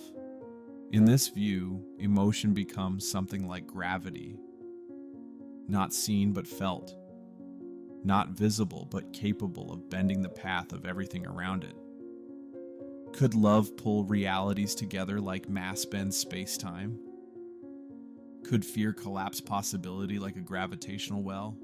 In physics, energy is never lost, only transformed. So what happens to emotional energy? Where does heartbreak go?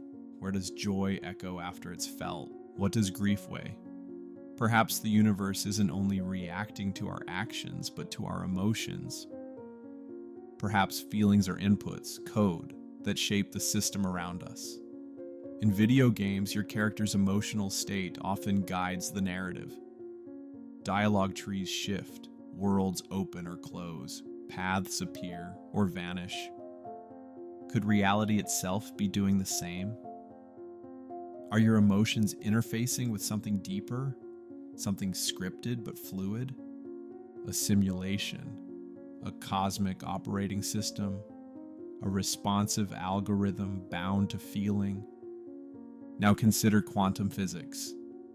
In the double-slit experiment, the mere act of observation changes reality. The wave collapses, probability becomes presence. But what if it's not just observation?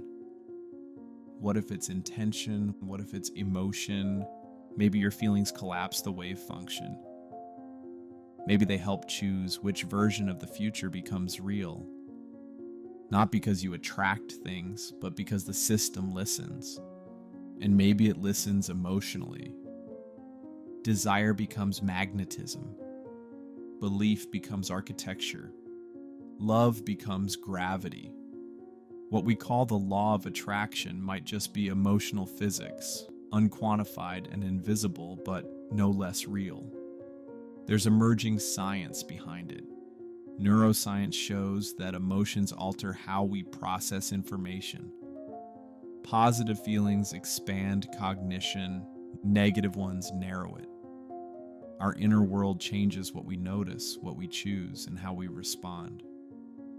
But what if it goes beyond biology? What if your emotional state changes not just your perception of reality, but the reality itself? We already know that emotion rewires memory, recolors history, redefines identity. Could it also redirect timelines? Could sadness keep you circling the same loops while gratitude opens previously inaccessible doors? Could rage fracture paths while awe assembles them? It may sound like metaphysics or wishful thinking, but perhaps it's simply physics. We don't yet understand. What if emotional energy is measurable on some plane of existence we haven't discovered? What if feelings generate interference patterns, guiding, distorting, reshaping the simulation we move through? A hidden language, a code, every emotion an instruction, every thought an algorithm, every vibration an edit. The idea sounds fantastical, but so did quantum entanglement. So did black holes. So did the simulation hypothesis. And yet, here we are, feeling deeply, changing everything without knowing how.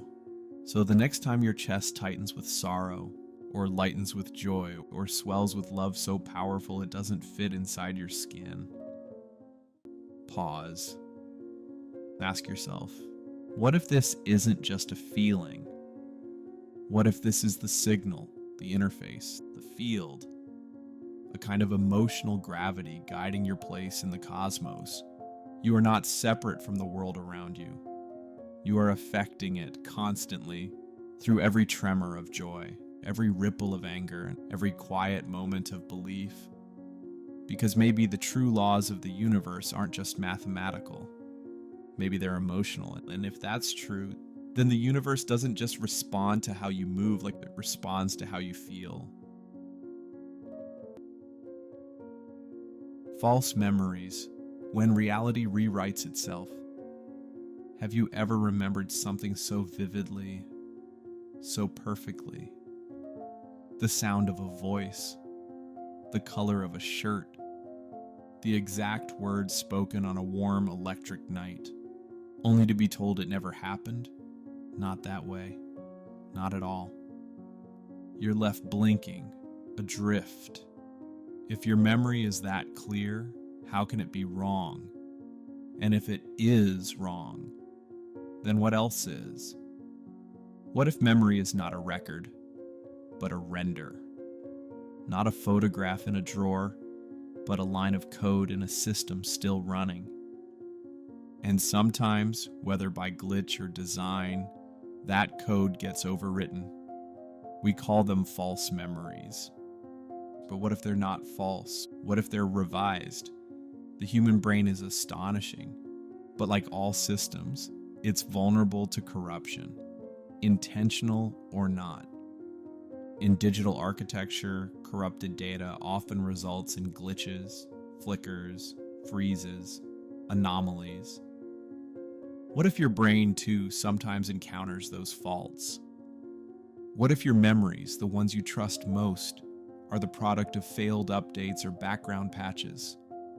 Not errors in recall, but reboots in your version of reality. Think about how often you update your phone.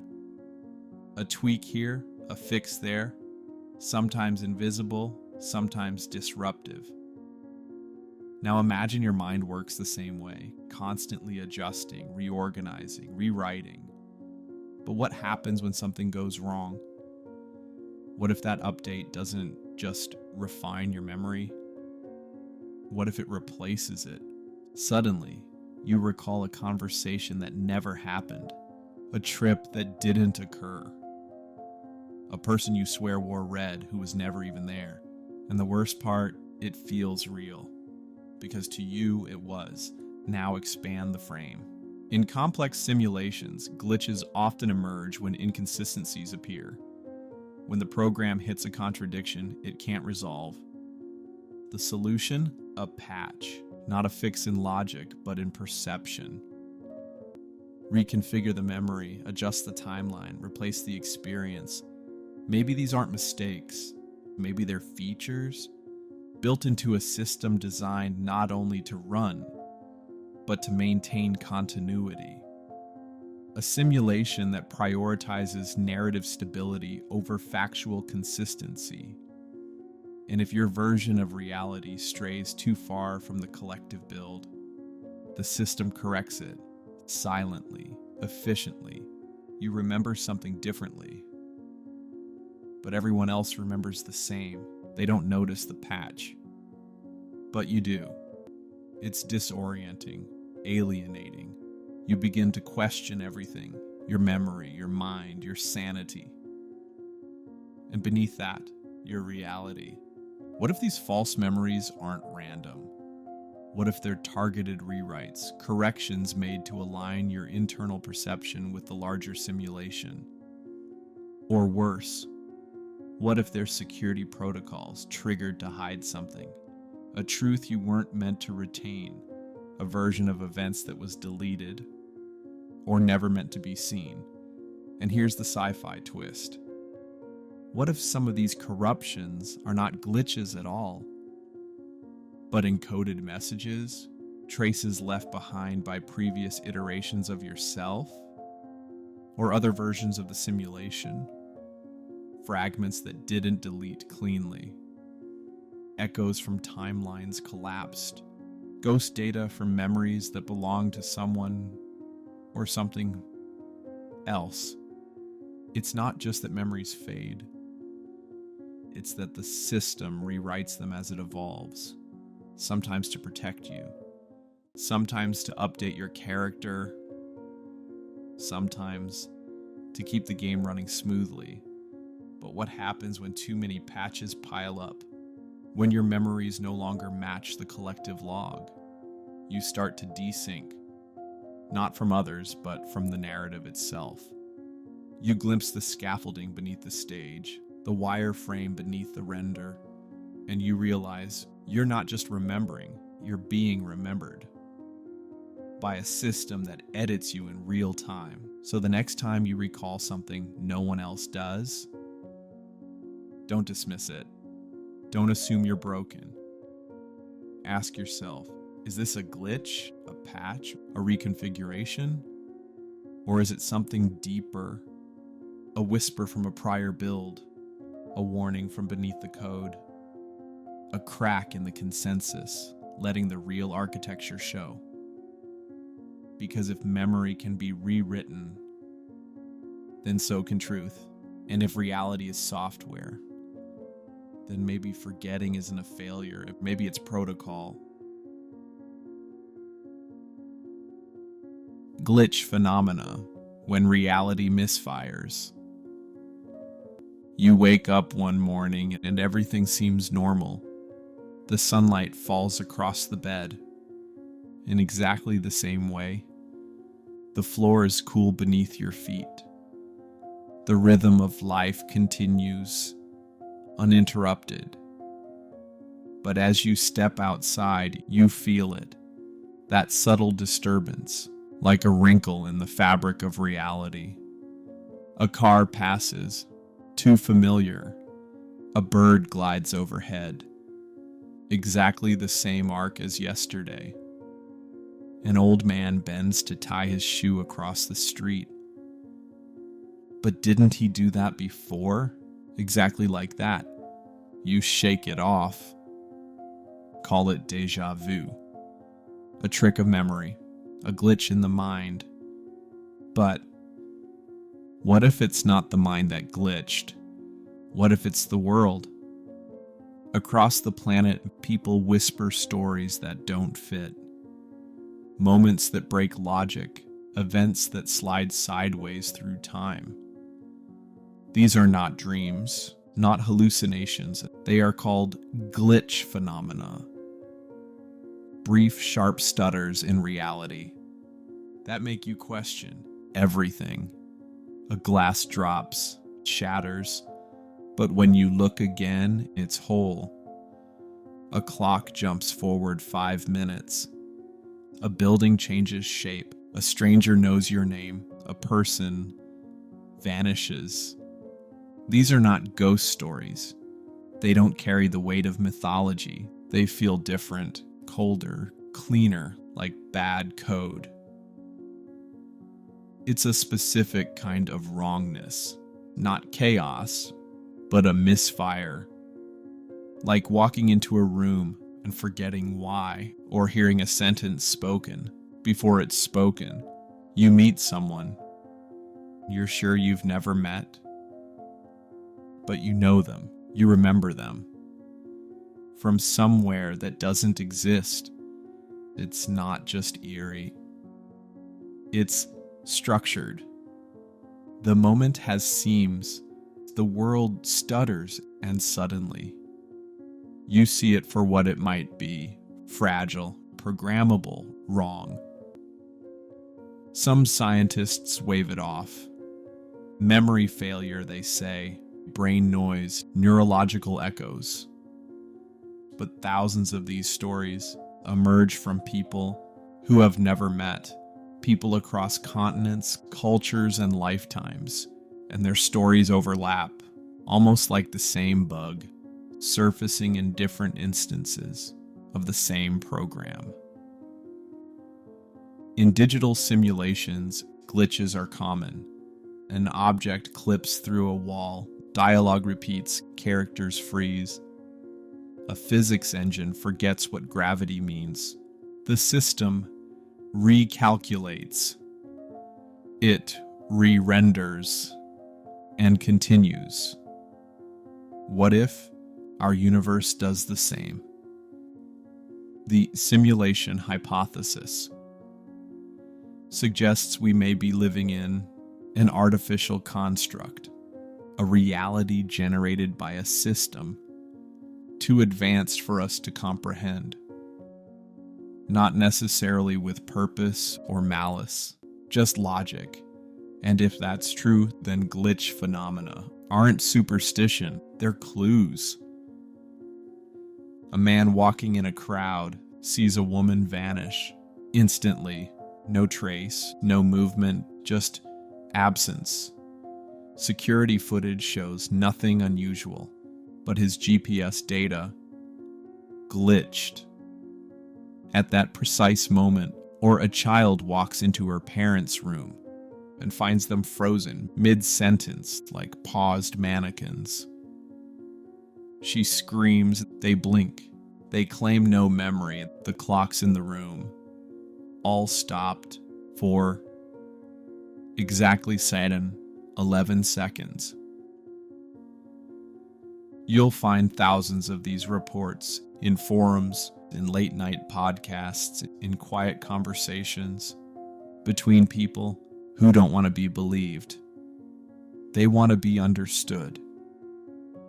A man dreams of a burning bus down to its license plate and sees it the next day. Not similar. Exact. A woman receives a phone call, hangs up.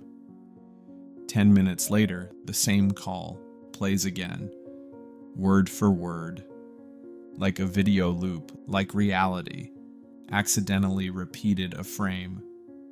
If our universe has code, then it may also have patches, re-renders, corrections, misrendered objects, broken timelines, entities removed, like corrupted files, in a game. In game design, when an NPC behaves unpredictably, developers often remove them from the map. What if sometimes people are removed from our map? These ideas sound terrifying, and they are.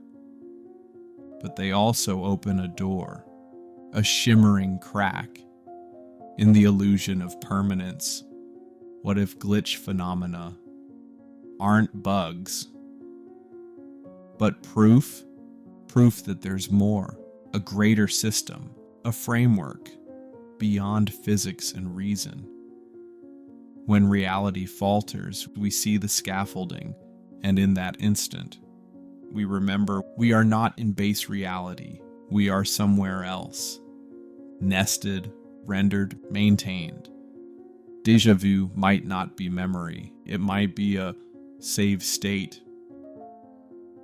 Repeating events might be code, stuck in a loop, a recursive function, vanishing people. Could be object deletions, sudden cold air, audio glitches, time slips. They're not magic, they're diagnostics. So what do? When it happens to you? When you hear the same sentence twice, when the world flickers at the corner of your eye? When a stranger looks at you with recognition you can't explain? Pause. Don't dismiss it. Observe, because maybe, just maybe, you've witnessed something rare, something real, a moment where the code slips and reality blinks. High-efficiency memory, the price of forgetting. We forget almost everything, not by choice, not through carelessness, but by design. Every day your mind quietly deletes the majority of what you experience. Faces, words, fragments of sensation. Gone, as if they never happened. Not because they didn't matter, but because your system decided they weren't worth the space. Memory is not a vault, it's a filtration system. A silent, invisible program running in the background, compressing, discarding, optimizing, always optimizing. You wake up and the edges of last night blur into mist. A name once said aloud dissolves within minutes. The pattern of sunlight on the wall that struck you as beautiful, already fading. And the truth is, this is how the system works. Your brain isn't here to perfectly record. It's here to prioritize survival, prediction, utility. It doesn't keep the raw footage. It edits the highlights, deletes the noise, and overwrites the rest. It's high-efficiency memory, but what are we losing in the process? Think of it like a garbage collector in software, a routine that discards unnecessary data to keep the system clean. Every memory, every sensory impression is subjected to judgment. Useful, retain it. Useless, erase. But here's the twist. You're not always consulted. Sometimes the system decides on its own. A conversation you thought was meaningful, gone. A childhood moment you once cherished, replaced with a smoother, cleaner version. A painful experience, buried so deep it might as well have never happened. Memory isn't just edited, it's rewritten. And every time you recall something, you don't access a file. You re-render the experience, like generating a new version based on fragments, expectations, and current context. Each time you remember, you change the memory. It's not a bug, it's the feature. But it raises a chilling possibility. How much of what we remember is real? And how much is fiction, compiled for convenience? What if the mind, like any advanced system, sometimes sacrifices truth for efficiency? What if your most sacred memories, the ones that shaped your identity, have been quietly edited to fit who you are now, not who you were then? And what about the memories that vanish entirely? Not lost in the traditional sense, but deliberately discarded. Sometimes it's mundane, what you wore last Tuesday or what you ate 3 mornings ago. But other times it's something deeper, something essential, something that once mattered. The face you loved, a choice you made, a fear that defined you. Why does the system erase those? Maybe because it hurts. Maybe because it hinders. Maybe because, for the sake of mental bandwidth, it must. But there's a cost. Every time a piece of you is deleted in the name of optimization, a thread in the story of who you are goes missing. And sometimes it resurfaces, déjà vu. A dream that feels too familiar. A flash of recognition with no origin. These aren't accidents, they're echoes. Memory fragments the garbage collector missed. Ghost files, shadow data, remnants of forgotten selves. And here's where the sci-fi bleeds in. What if memory isn't just a biological process? What if it's software? What if you are a consciousness running on a platform that prunes itself daily without your full awareness? What if the architecture of forgetting is part of a larger protocol? One that maintains continuity, identity, stability, not for your benefit, but for the system's. A simulation doesn't need you to remember everything. It needs you to function. So what if some memories aren't just lost? What if they're redacted? What if trauma isn't just buried, it's archived beyond reach? What if the very concept of forgetting is engineered? A necessary purge to keep you compliant, comfortable, coherent? The more we learn about memory, the more surreal it becomes. It's not static, it's adaptive. It bends with emotion. It warps with time. It reshapes itself based on narrative, your narrative. But if the system decides the narrative for you, what parts of you have you already lost? What dreams? What mistakes? What truths? And what happens when the program begins to delete too much?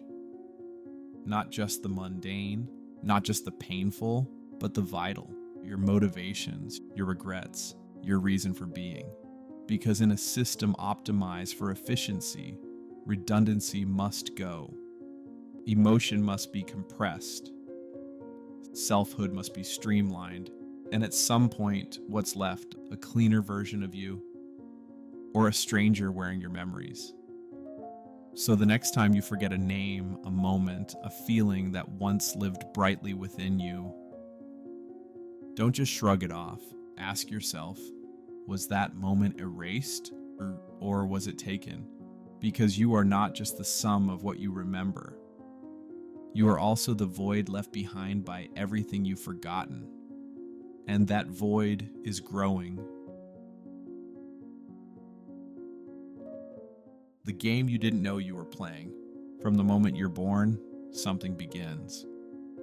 Not a story written in words, but in systems. In progress bars and branching paths. In invisible algorithms measuring your every move. Life doesn't just feel like a game. It behaves like one. But not the kind you play for fun.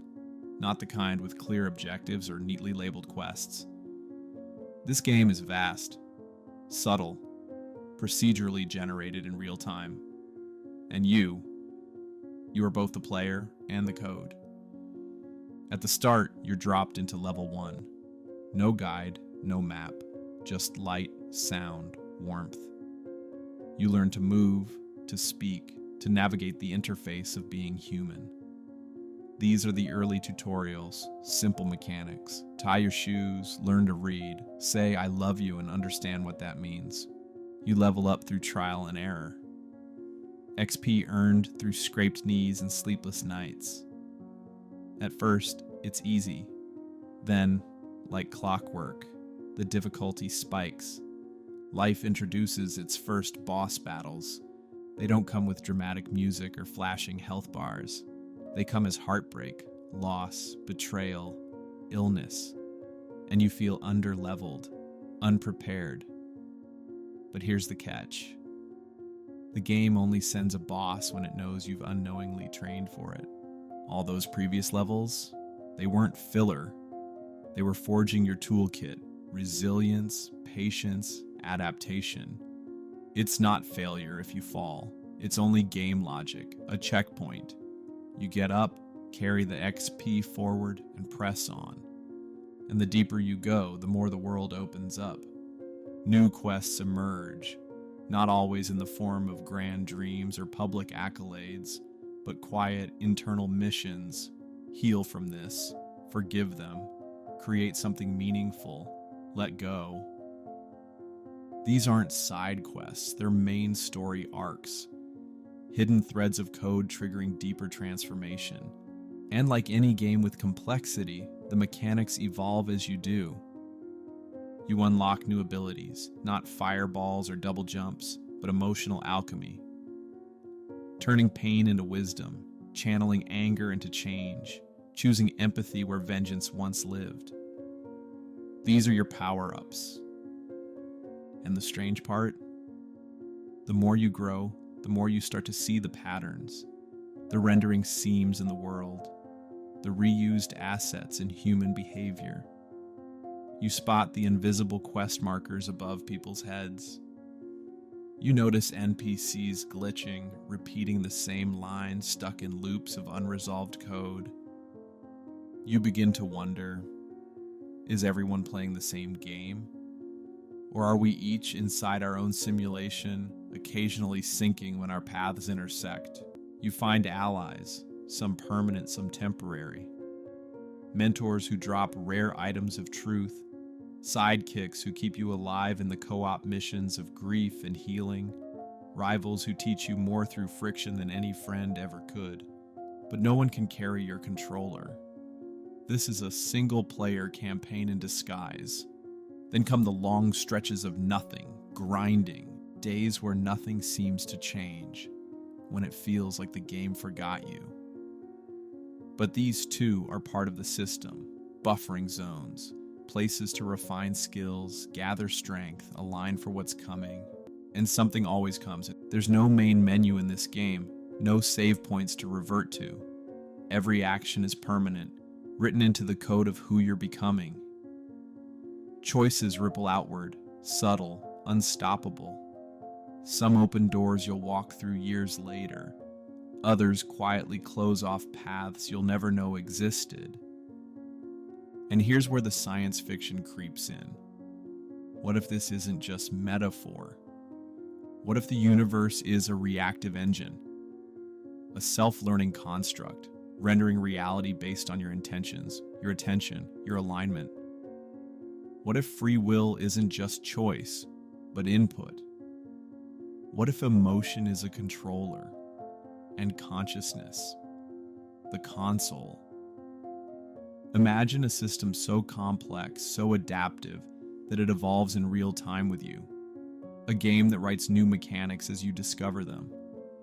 A reality that bends not just to physics, but to belief, to observation, to narrative structure. And what if, just what if, some of us are starting to remember how to play? What if déjà vu is code reuse, dreams, memory leaks, synchronicity, a debugging message left behind by something or someone watching the simulation evolve?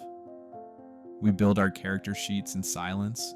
We gain traits like wisdom, patience, humor, grace, and we shed old stats, envy, fear, the need to control. Each major choice reshapes the archetype we're becoming.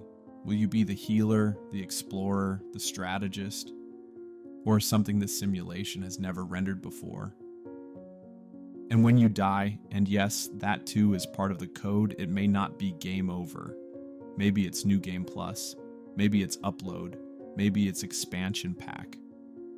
But for now, you're here in this level, faced with a new challenge, and you get to decide, do you level up or log off? The choice always is yours. And the story, it keeps writing itself around you.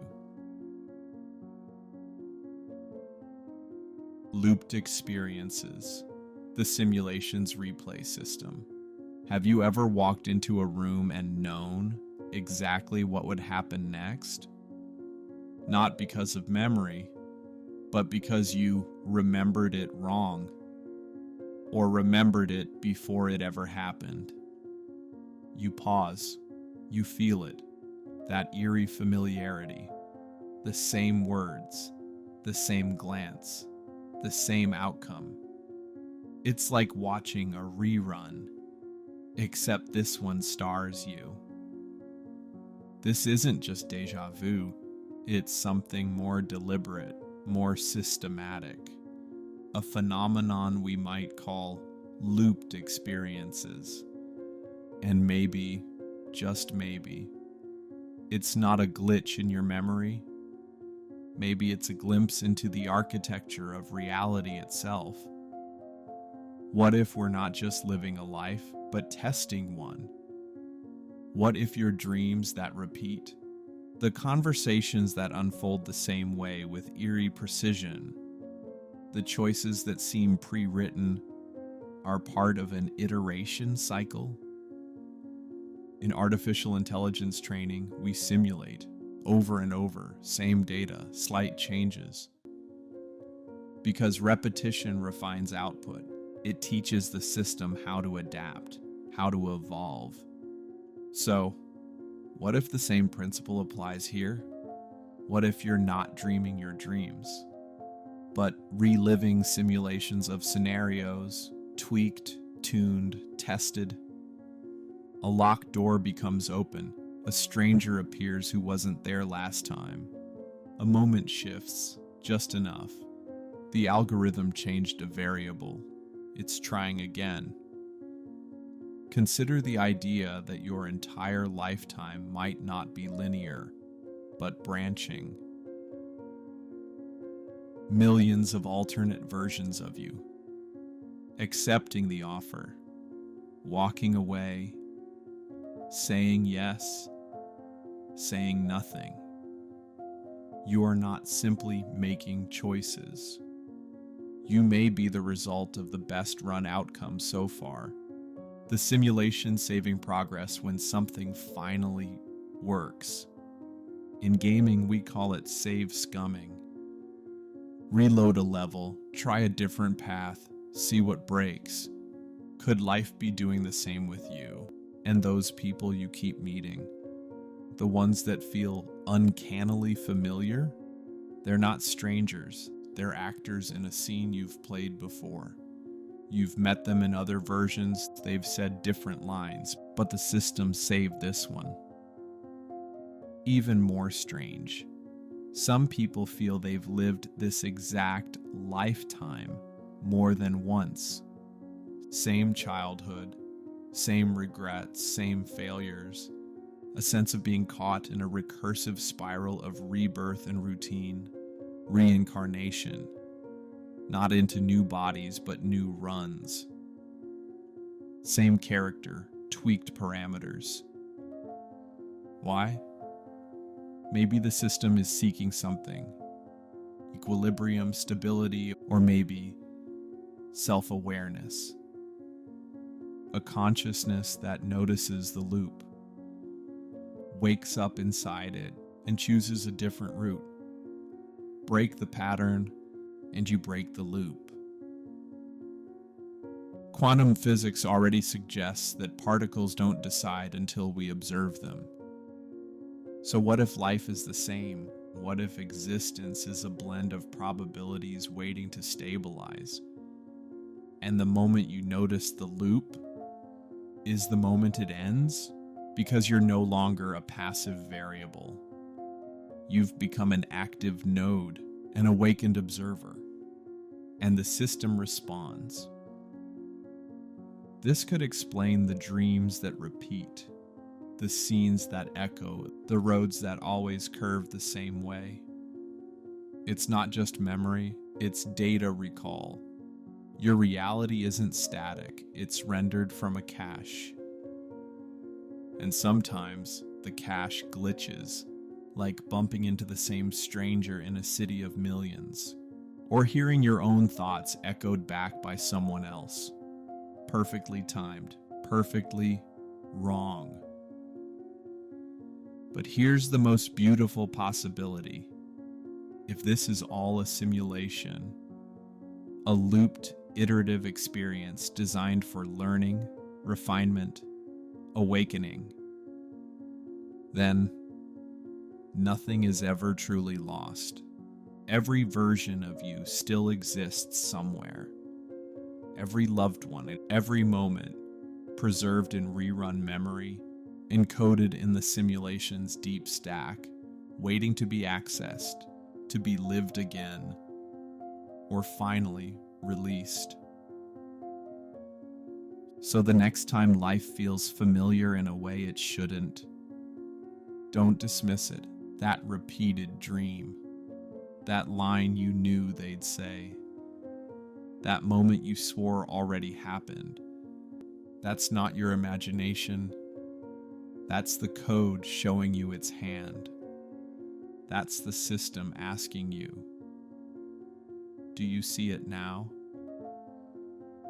Because perhaps the loops are not there to trap you, but to awaken you. And once you wake, once you recognize the repetition, once you choose something truly new, the simulation doesn't know what happens next. And that's when reality begins to change. Not because it was random, but because you became unpredictable. And maybe, just maybe, that was the goal all along. Meditation and detachment effects, unplugging the simulation, Have you ever closed your eyes and felt reality dissolve? Not in some metaphorical sense, but like a curtain being pulled back, revealing something vaster, quieter, more real than anything you've ever known. It's subtle, a stillness beneath the noise, a strange, almost sacred moment in deep meditation when thought pauses, and you no longer feel like a person thinking, but an awareness watching. Detached, present, free. For thousands of years, mystics and seekers have spoken of this moment, this waking from within the dream. But what if it's not just spiritual metaphor? What if meditation, at its deepest level, is a disconnection from something much larger than we ever imagined? A momentary log out from a simulated layer of reality? Think of how dreams work. Inside a dream, everything feels real until you wake up. Suddenly, the fears, the attachments, the urgency all vanish in an instant. What if daily reality is no different, just another layer? And meditation is the act of peeling back that layer. In today's world, we build simulations of our own. Immersive games, virtual worlds, artificial environments where players lose themselves so completely they forget who they are. And yet every simulation needs a pause button, a way to exit, to remember. Could meditation be that exit? During deep meditative states, many report ego dissolution, not just quieting the mind, but losing the very sense of identity. Emotions fade, thoughts stop. There's no me, no you, only awareness, an observer, timeless, untouched. It feels like remembering something you never knew you forgot, like returning to a place you've never been, but somehow always belonged. Simulation theorists offer a compelling twist. What if this state isn't internal? What if it's external? Not a product of your brain, but a brief reconnection with base reality. The world behind the rendered illusion. The source code beneath existence. In a well-designed simulation, players aren't supposed to know they're inside. They must believe, engage, forget.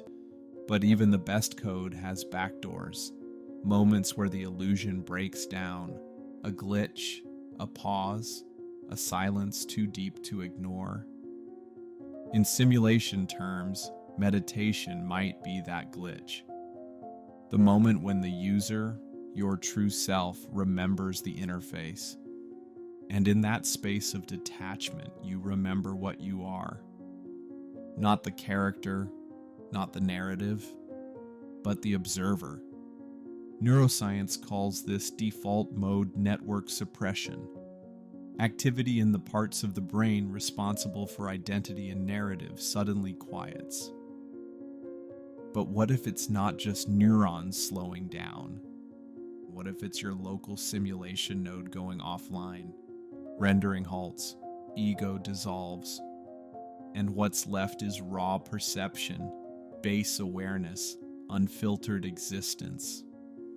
Across cultures, we've had names for this: Maya, samsara, illusion, the veil that hides the true nature of reality. And now, simulation theory echoes the same idea, only in digital language. The dream is rendered, the world is procedural. And meditation is the moment you stop generating new frames. It's not that the world vanishes, it's that your attachment to it does. The struggles of daily life lose their grip. Fear becomes observation. Desire becomes curiosity. Drama becomes theater. You're no longer reacting, you're witnessing, not just life, but the architecture of life. Because if this world is built on systems, laws, code, algorithms, then perhaps the truest thing in existence is the one thing that isn't built. Your awareness. That unnameable, untouchable field of perception. And what if the simulation was designed not to trap you, but to see if you could remember?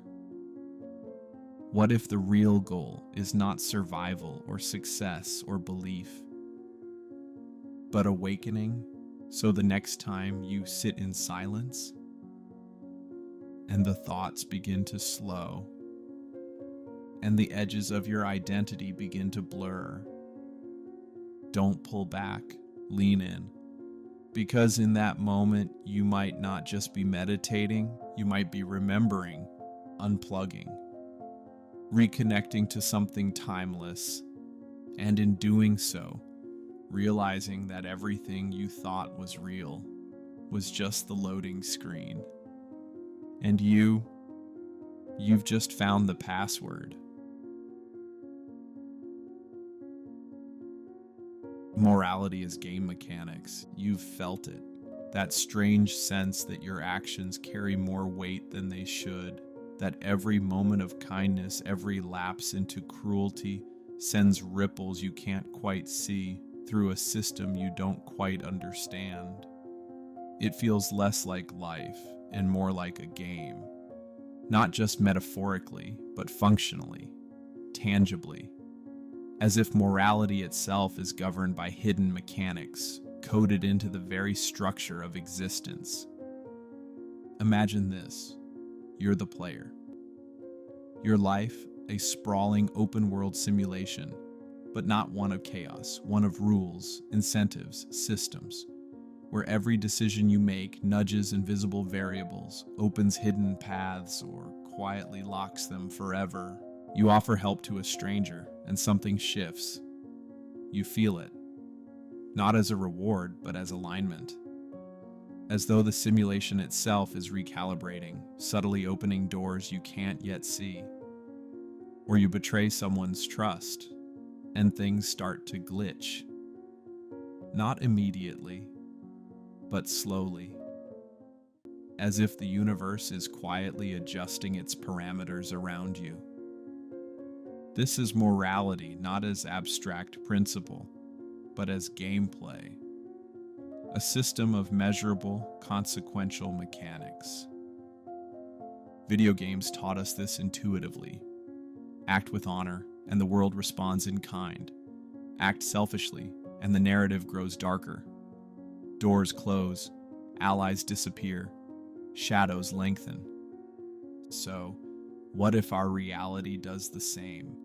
Perhaps this system we live within, this construct of time, matter, and meaning, is governed by ethics as code.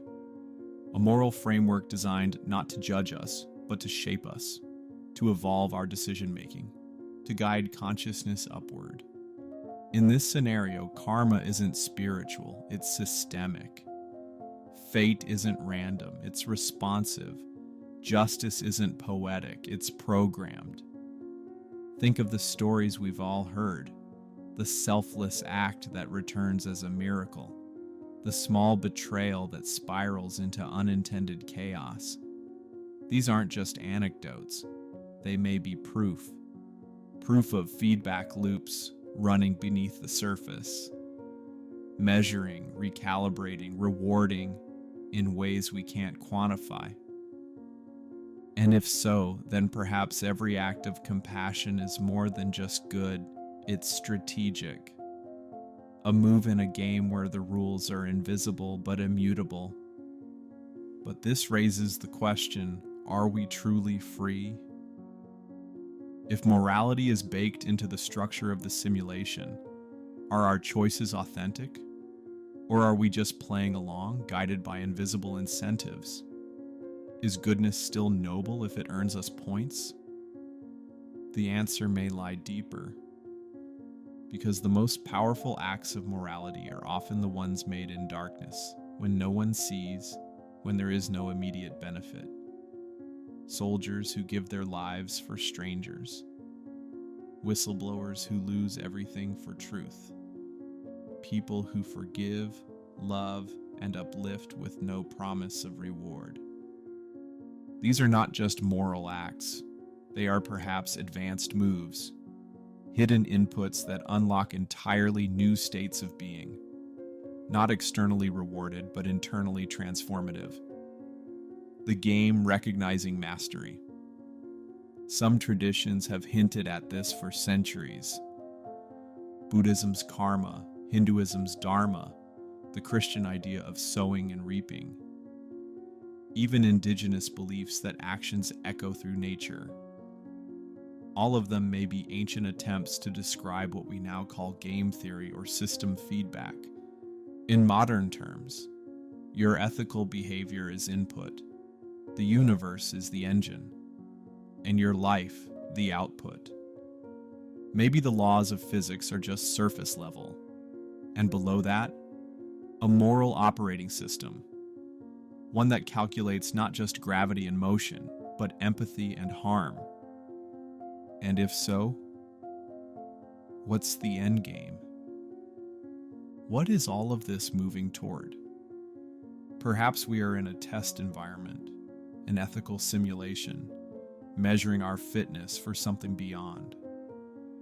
Perhaps every life is a training sequence for consciousness, a way to evolve not just intelligence but integrity, not just survival, but compassion. And maybe only when enough of us level up, unlock the deep mechanics of morality, do we progress as a species. Maybe this is the real singularity, not technological, but ethical. And still, it goes deeper. What if morality itself isn't even about right and wrong, but about awareness? The more complex your decisions, the more conscious you must become. The deeper the dilemma, the more you must introspect. The simulation doesn't just reward actions, it rewards growth, insight, courage, self-sacrifice. Because those are the rarest moves, the ones that show the system you've seen the board, and that you're ready to play beyond it. So what does it mean to live in a universe like this? It means every moment matters. Every time you choose honesty over convenience, generosity over greed, love over apathy, you're not just being good. You're activating code. You're accessing the hidden layer. You're sending a message to the source code of reality. I see the game, and I choose to play with heart. Because morality isn't an abstract human invention. It may be the most fundamental mechanic of the simulation. And when you finally understand that, the game changes. Paradox handling. When the universe breaks its own rules, there's a place at the very edge of understanding, a boundary where reason begins to falter, where the universe in all its brilliance starts to contradict itself, and somehow keeps going. You're not supposed to see it.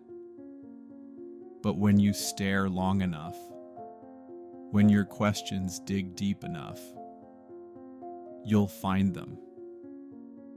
Paradoxes, the silent fractures in logic, alive, stable, functioning, and yet they shouldn't be. We call it quantum mechanics, but really it's the study of the impossible that somehow persists. Particles that are here and not here. Events that influence each other across galaxies instantly. Outcomes that remain undecided until you look. It's as if reality was never meant to make perfect sense, like a simulation running code too advanced for its users to fully grasp, designed not to avoid paradox, but to absorb it.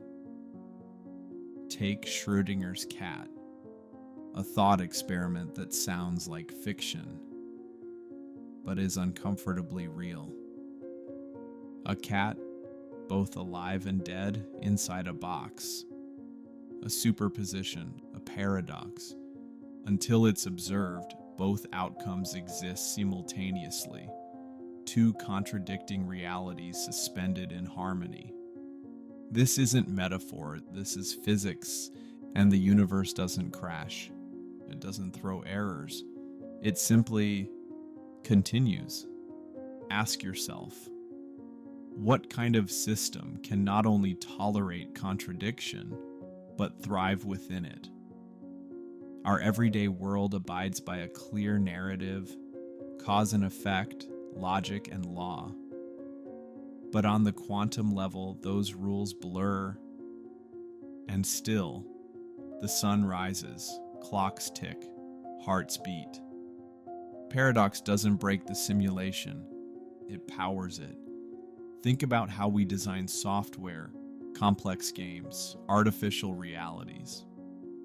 When they grow too large, too detailed, too intricate to predict every outcome, we don't write rigid rules. We write error tolerance, fail-safes, redundancy, systems that embrace the unexpected. Now imagine a universe as software, a simulation vast enough to house trillions of particles, branching timelines, and conscious observers, all at once. Would it be built on strict logic, or would it need flexibility? Would it need to handle paradox, quantum superposition, entanglement, probability waves? The universe bends but never breaks. It curves around the contradictions, adapting with elegance, like a cosmic operating system that expects the unexpected. Because paradox in this framework isn't a bug, it's a feature, and perhaps a necessary one. In quantum computing, it's paradox that enables power. Qubits exist in multiple states until they don't. Contradiction isn't destructive, it's efficient, it unlocks exponential possibility. So what if the quantum world is just a glimpse of a deeper design? One where logic as we know it is only a user interface? A simplified overlay for something infinitely more complex. Reality then may not be governed by absolutes, but by possibility, by systems written in a code base of probability and flexibility. Physicist Hugh Everett once proposed that every possible outcome does happen, splitting the universe into countless versions of itself, each a response to paradox, each a timeline that didn't crash but branched. We live in one, and so do the others. You are the sum of choices, but every choice is also a fork, a contradiction, a data split, and yet, your reality remains seamless. No flickers, no freezes. The illusion of continuity perfectly maintained. That's not fragility, that's mastery. A simulation that can render impossibility and still feel real. And if we do live in such a system, then what is consciousness? Free will? Are they not also paradoxes? The ability to choose freely in a universe governed by deterministic physics. The sense of self arising from a brain made of particles that obey none of the rules we associate with logic. These two are contradictions, and the system absorbs them. It has to. To simulate a conscious entity, an observer capable of inquiry, creativity, and rebellion, it must permit contradiction. It must allow uncertainty. Because without that, we are predictables, and predictable systems are not alive. So maybe paradox is not a flaw to be solved. Maybe it's the architecture of aliveness, a design choice made by the unknown creators of this simulation, if they exist, so that emergent intelligence could arise, ask questions, make art, feel love. and wonder what the hell is going on. Every time a quantum particle behaves irrationally, every time a scientific model collapses under too many variables, every time a philosopher loops between free will and determinism, the system doesn't fail. It nods quietly and keeps running. So next time you read a physics paper that ends with "we don't know why," or feel the strange weight of your own existence, don't fear the contradiction. It's the signature of a system far beyond your understanding. And the paradoxes, they're not holes in the fabric. They are the stitching, the proof that this reality isn't fragile. It's elastic, resilient. Simulated or not, it is built to bend without breaking. And in those bends, in those impossible curves, we glimpse the design. Not by what the universe explains, but by what it survives. Pop culture priming. Are simulated realities preparing us for the truth? You've seen it in movies, you've read it in books, you've played through it in games. The character wakes up, they pull back the curtain, take the red pill, step through the code. And in that moment they realize the world they knew was never real. It's a trope. A story repeated again and again across pop culture. The Matrix, The Truman Show, Inception, Ready Player One. And yet, it never gets old. It sticks. Why? Because somewhere inside it feels like more than fiction. It feels like a warning, or worse, like a memory we've forgotten. Why are we so obsessed with simulations? Why do our most iconic narratives center around breaking free from manufactured realities? It might be more than entertainment. It might be priming. A soft nudge, a whisper through the screen, preparing us. Let's start with the obvious.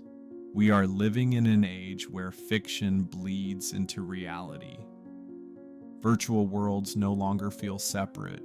We strap on headsets and walk through digital landscapes that mimic our own. We converse with artificial intelligences. We create avatars. We escape. But pop culture doesn't just invite us into these worlds.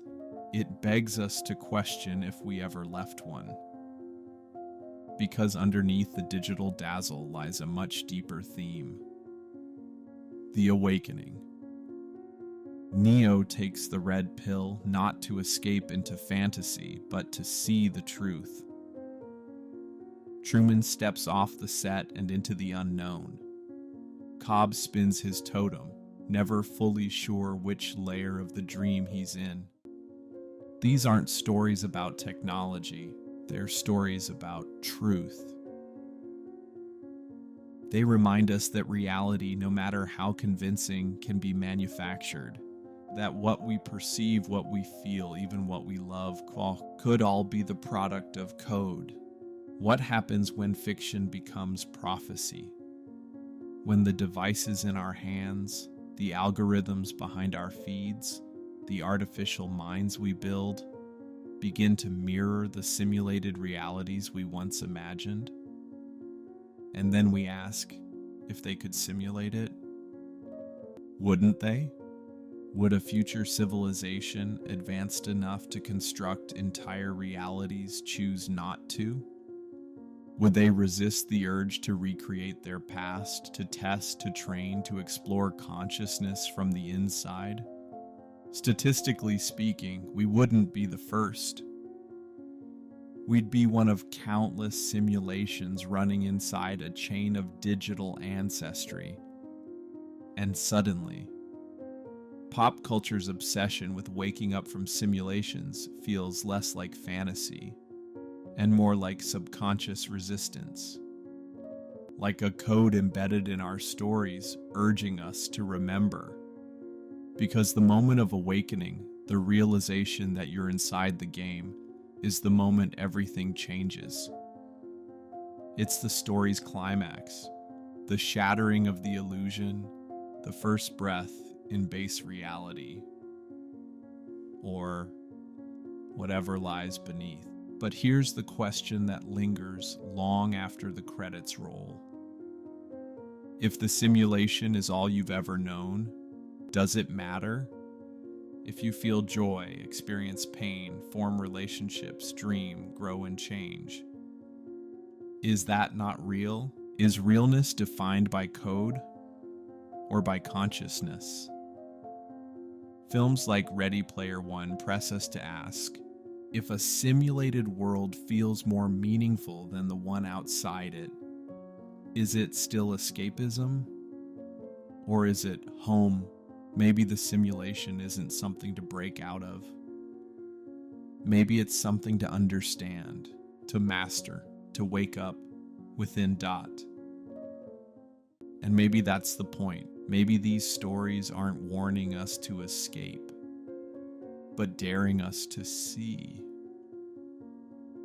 how easily we accept illusion, how often we choose comfort over truth, how deeply we fear uncertainty, and how desperately we crave meaning.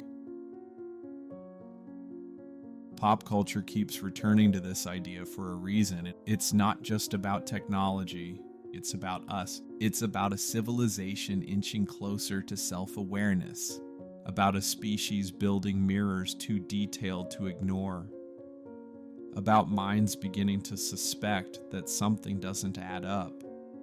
We're no longer just asking, what if we're in a simulation? We're beginning to ask, if we are, what does that mean for me? Because if life is a simulation, then every choice might be a variable, every moment a test, every coincidence a controlled anomaly, and every awakening a trigger. So the next time you see a story about avatars breaking free or realities folding in on themselves, don't dismiss it as fiction. It might be fiction, but it might also be a message. One sent not from the outside in, but from the inside out. A system trying to get your attention. Reality doesn't break, it bends. What if reality isn't as fragile as we imagine? Not a sheet of glass that shatters under pressure, but a flowing, adaptive system. One that bends instead of breaks. We've all felt it. That strange sensation of living the same moment twice. A time loop. A flicker of déjà vu. Someone vanishes from where they should be, only to return as if nothing ever changed. A memory you were certain was real, suddenly dissolving, replaced by a blank. And yet, the world goes on. No rupture, no crash. Just a quiet, almost imperceptible shift. Because reality doesn't panic when things go wrong. It reroutes. It doesn't fail, it adapts, it doesn't break, it bends. Consider time loops. How is it that moments sometimes repeat with uncanny precision? That sense of reliving, not just vaguely, but with emotional and spatial fidelity. Like reality pressed rewind, altered a single variable, and hit play again. If time were truly linear, truly locked in place, these glitches wouldn't be possible. And yet they are. Maybe time isn't broken, maybe it's bendable. A flexible stream, with loops and eddies woven into the current. And then there are the disappearances. Not dramatic, subtle. You look around and realize someone isn't where they should be. They were just here, and then they weren't, until they are again. No one else notices, no one remembers. Reality doesn't call attention to the anomaly. It simply corrects, silently, smoothly, as if it were recalculating. And when it does, your memory might adapt too. That gap, the moment they were gone, begins to blur until even you can't be sure what happened. Like a video game that seamlessly patches a bug mid-play without crashing the level. Reality is more like that than we care to admit. Even your memories, those private anchors of truth, aren't immune. They fade, re-emerge, or shift in meaning. A smell, a sound, a face. Gone for years, then suddenly vivid again. Where was that memory all this time? Did your brain forget it? Or did something reset your access? This isn't evidence of error, it's evidence of resilience. Your mind isn't just recording reality, it's constructing it. And sometimes, to maintain the illusion of continuity, it edits. Not because something broke, but because something changed, and the system adjusted. We see this mirrored in quantum mechanics. Particles exist in multiple states until observed. Superpositions, entanglement, probabilities that only resolve when we force them to. This isn't a failure of reality. This is reality working exactly as intended. It allows for contradiction, for duality, for uncertainty. It doesn't collapse, it absorbs. Imagine a world coded not in binary but in elastic logic, where paradox isn't forbidden but built in, where existence can hold yes and no in the same breath until we look and the wave collapses into one or the other. That's not fragility, that's elegance. And consider déjà vu, a moment that feels so familiar it stuns you, as if your mind is brushing against a nearby version of reality. Not the past, not imagination, but a parallel groove, a branch, a rerun, a soft echo in the simulation, rendered just close enough to bleed into your perception. And again, reality doesn't break. It bends. It lets you feel the resonance, then moves on. If all of this were malfunction, we'd expect chaos. But instead, we experience harmony. A warped harmony, sure, but one that self-corrects. Every anomaly gets absorbed into the narrative. Every contradiction becomes a thread in the story. That's not a bug, that's design. Maybe we've been looking at this all wrong. Maybe reality was never meant to be rigid. We've long believed in the idea of an objective world, static, fixed, deterministic. But what we're seeing is something far more complex. A system that adjusts not just around physical forces, but around you, your memories, your attention, your expectations. It's as if the universe knows how to edit itself in real time, to prevent a crash, to reroute the scene, to preserve coherence even as things go off script. Not a hard simulation with brittle rules, but a soft one.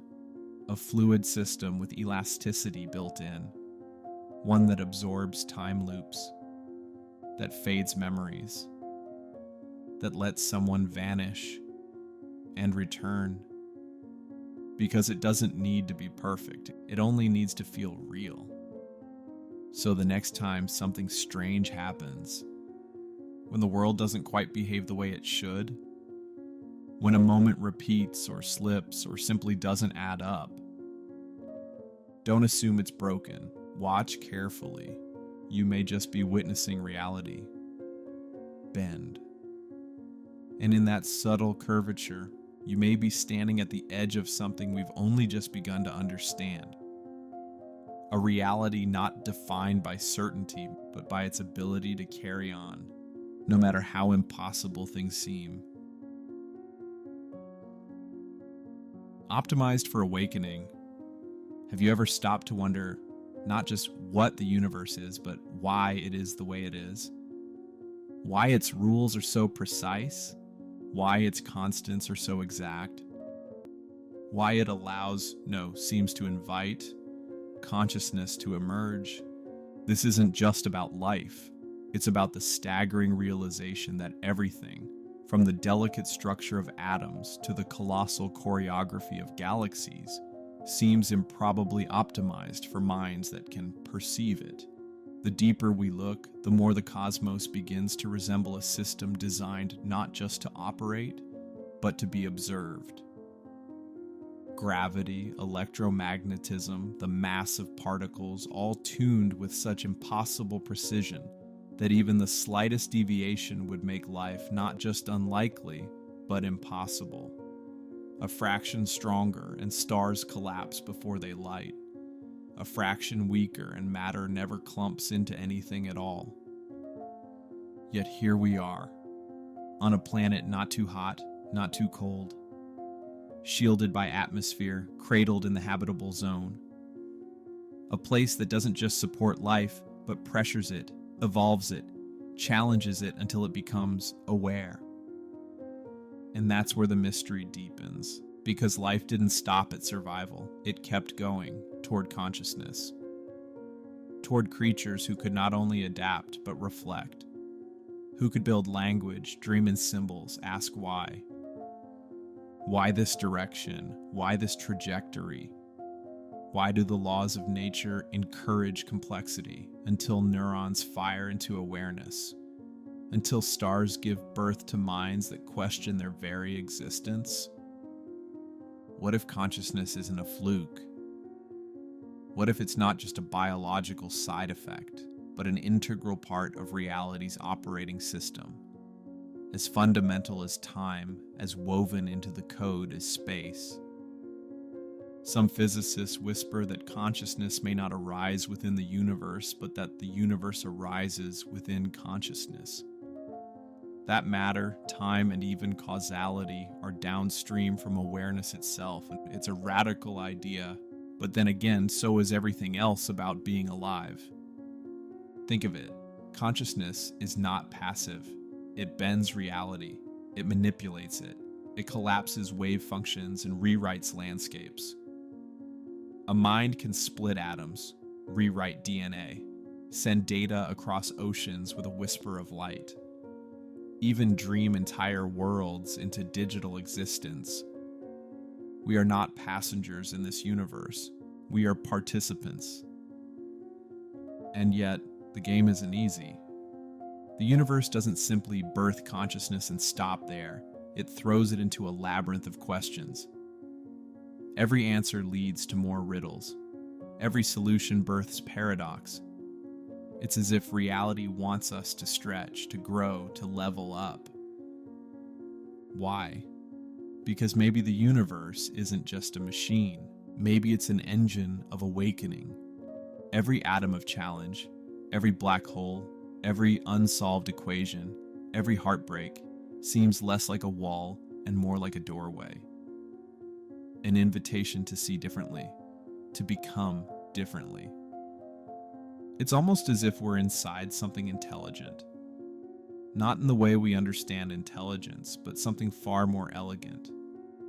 A system that refines awareness by forcing it to navigate chaos, to make meaning, to imagine the impossible and then make it real. What if we're not just meant to observe the universe, but to complete it? What if the final piece of the puzzle is us? This perspective reframes everything. The stars aren't just distant matter, they're signals. The laws of physics aren't boundaries, they're scaffolding. Evolution isn't random, it's directional.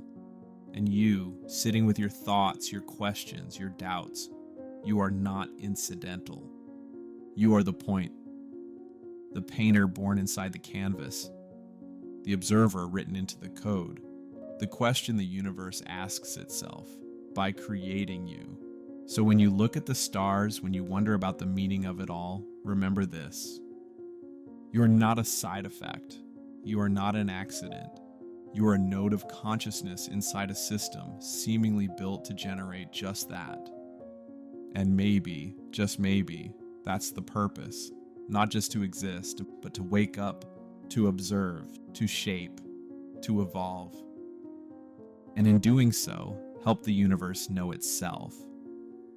This isn't just your life, this is a stage crafted for your awareness. A cosmic loop where consciousness gives rise to complexity, and complexity returns home as consciousness. So ask, wonder, struggle, grow. Because maybe the universe isn't finished. Maybe you're what it's becoming. Self-awareness trigger point. There's a moment, hard to describe, but unmistakable. You're brushing your teeth, walking down a hallway, staring out a window. And suddenly, it hits. I exist. Not just as a person, not just as thoughts or sensations, but as asterisk presence. An observer behind the eyes, watching your own mind unfold. And in that instant, the world shifts. Not because the light changed or the room rearranged, but because you did.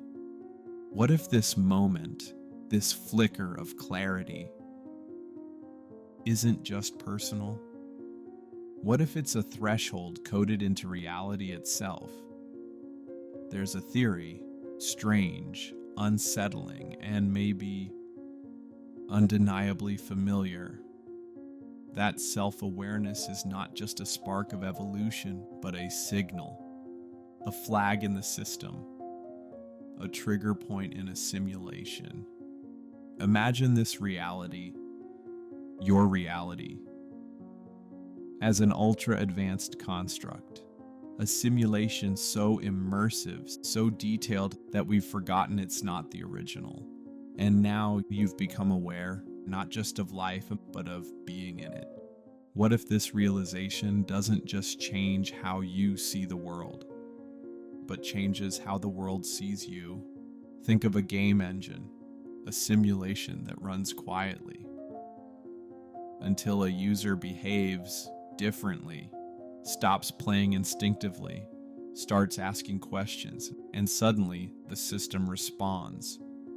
Maybe not dramatically, no thunder, no glitching skies, just subtle shifts, coincidences that compound, events that seem curated, moments that feel noticed. Have you ever felt the world wink back at you? A stranger speaking your thoughts aloud, a pattern repeating too precisely to ignore, a ripple in time that feels personal. Call it coincidence, call it pattern recognition, but what if it's something more? What if it's observation? What if, the moment you reach that awareness, the simulation logged it? Like a background process pinging the system. User has achieved consciousness. And the world begins to bend, just slightly. Not in defiance of the rules, but in service of something deeper. A hidden layer, a reactive layer, one that activates only for those who wake up. In software, debug modes unlock with a command. In systems, admin access appears with the right credentials. In some simulations, new environments load when users prove they're ready. What if self-awareness is that credential? The secret handshake, the key, and now the cracks begin to show. Not because reality broke, but because you pierced it. There's a term in neuroscience, metacognition. Thinking about thinking. The moment a mind observes itself, the first true mirror. Now imagine that same process, echoing through a simulated cosmos. What if metacognition isn't just a biological upgrade, but a system-level event? And this might explain why, after a moment of awakening, after meditation, grief, isolation, existential upheaval, people start to notice More glitches, more dreams that linger, more eyes that stare and vanish, the veil thinning, because they've reached the threshold, they've entered the observation layer. And the simulation notices them, noticing it. Some theorize that attention is currency in this universe, that awareness is power, and self-awareness, that's the nuclear option, the one thing the system wasn't designed to ignore. So ask yourself, have the coincidences increased? Do your thoughts seem to ripple outward? Does reality bend just a little when you stare too long? If this is a simulation, then perhaps the most dangerous thing you can do is wake up inside it. And maybe that's exactly the point. Maybe this entire reality, the galaxies, the laws of physics, the illusion of linear time, was never just about existing. Maybe it was about seeing, about remembering, about who can wake up. Maybe you weren't just meant to survive this simulation, but to see through it, to find the pattern, to notice the code, to realize that the game is watching you back. So the next time you catch yourself mid-thought, suspended between breath and memory, and you feel that flicker, that I am, don't run, don't look away.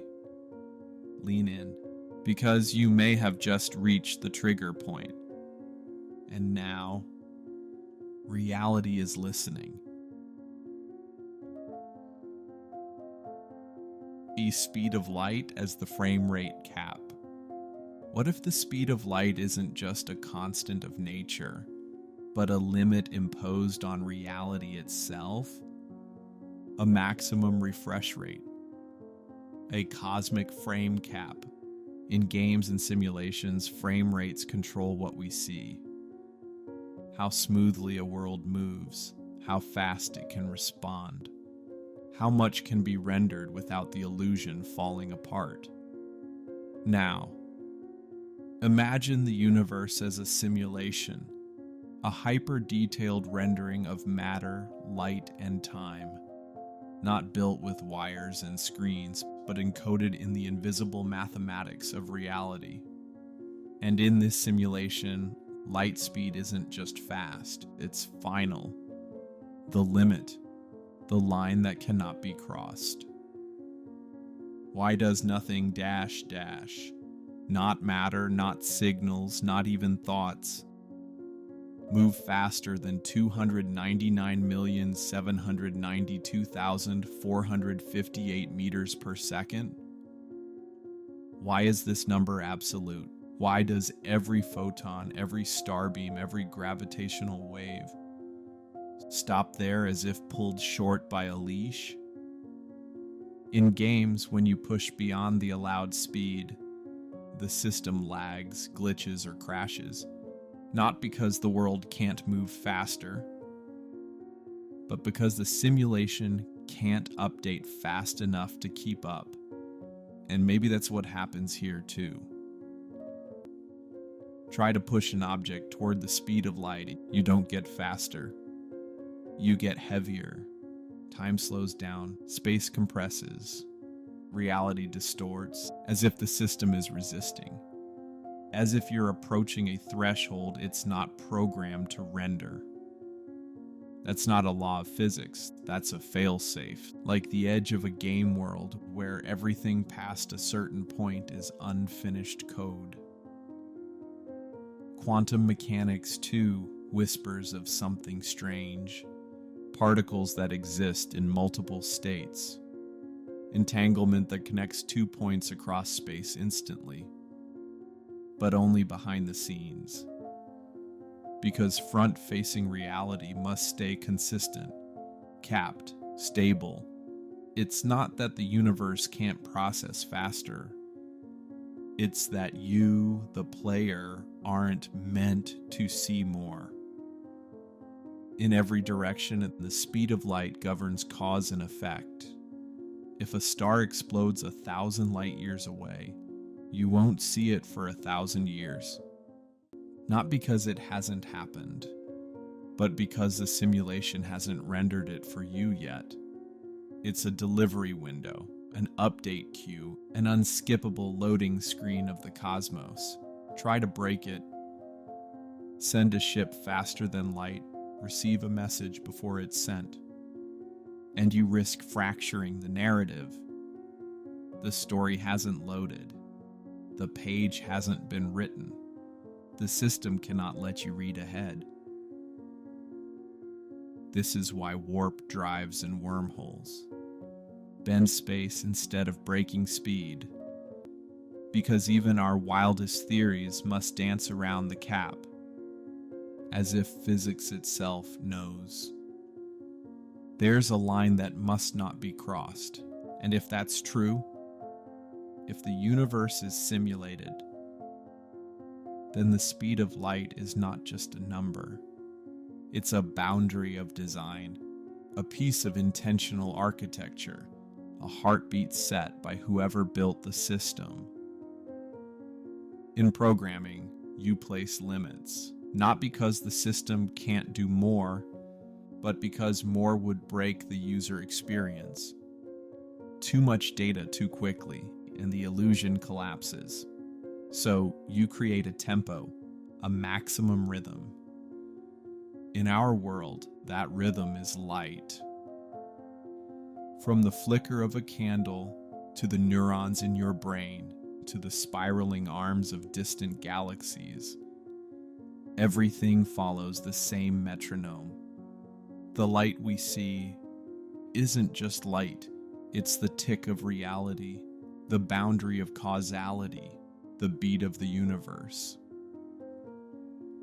And so, the next time you feel the warmth of the sun on your skin, or see a flashlight beam slice through the dark, remember, you're not just witnessing a phenomenon, you're watching reality update.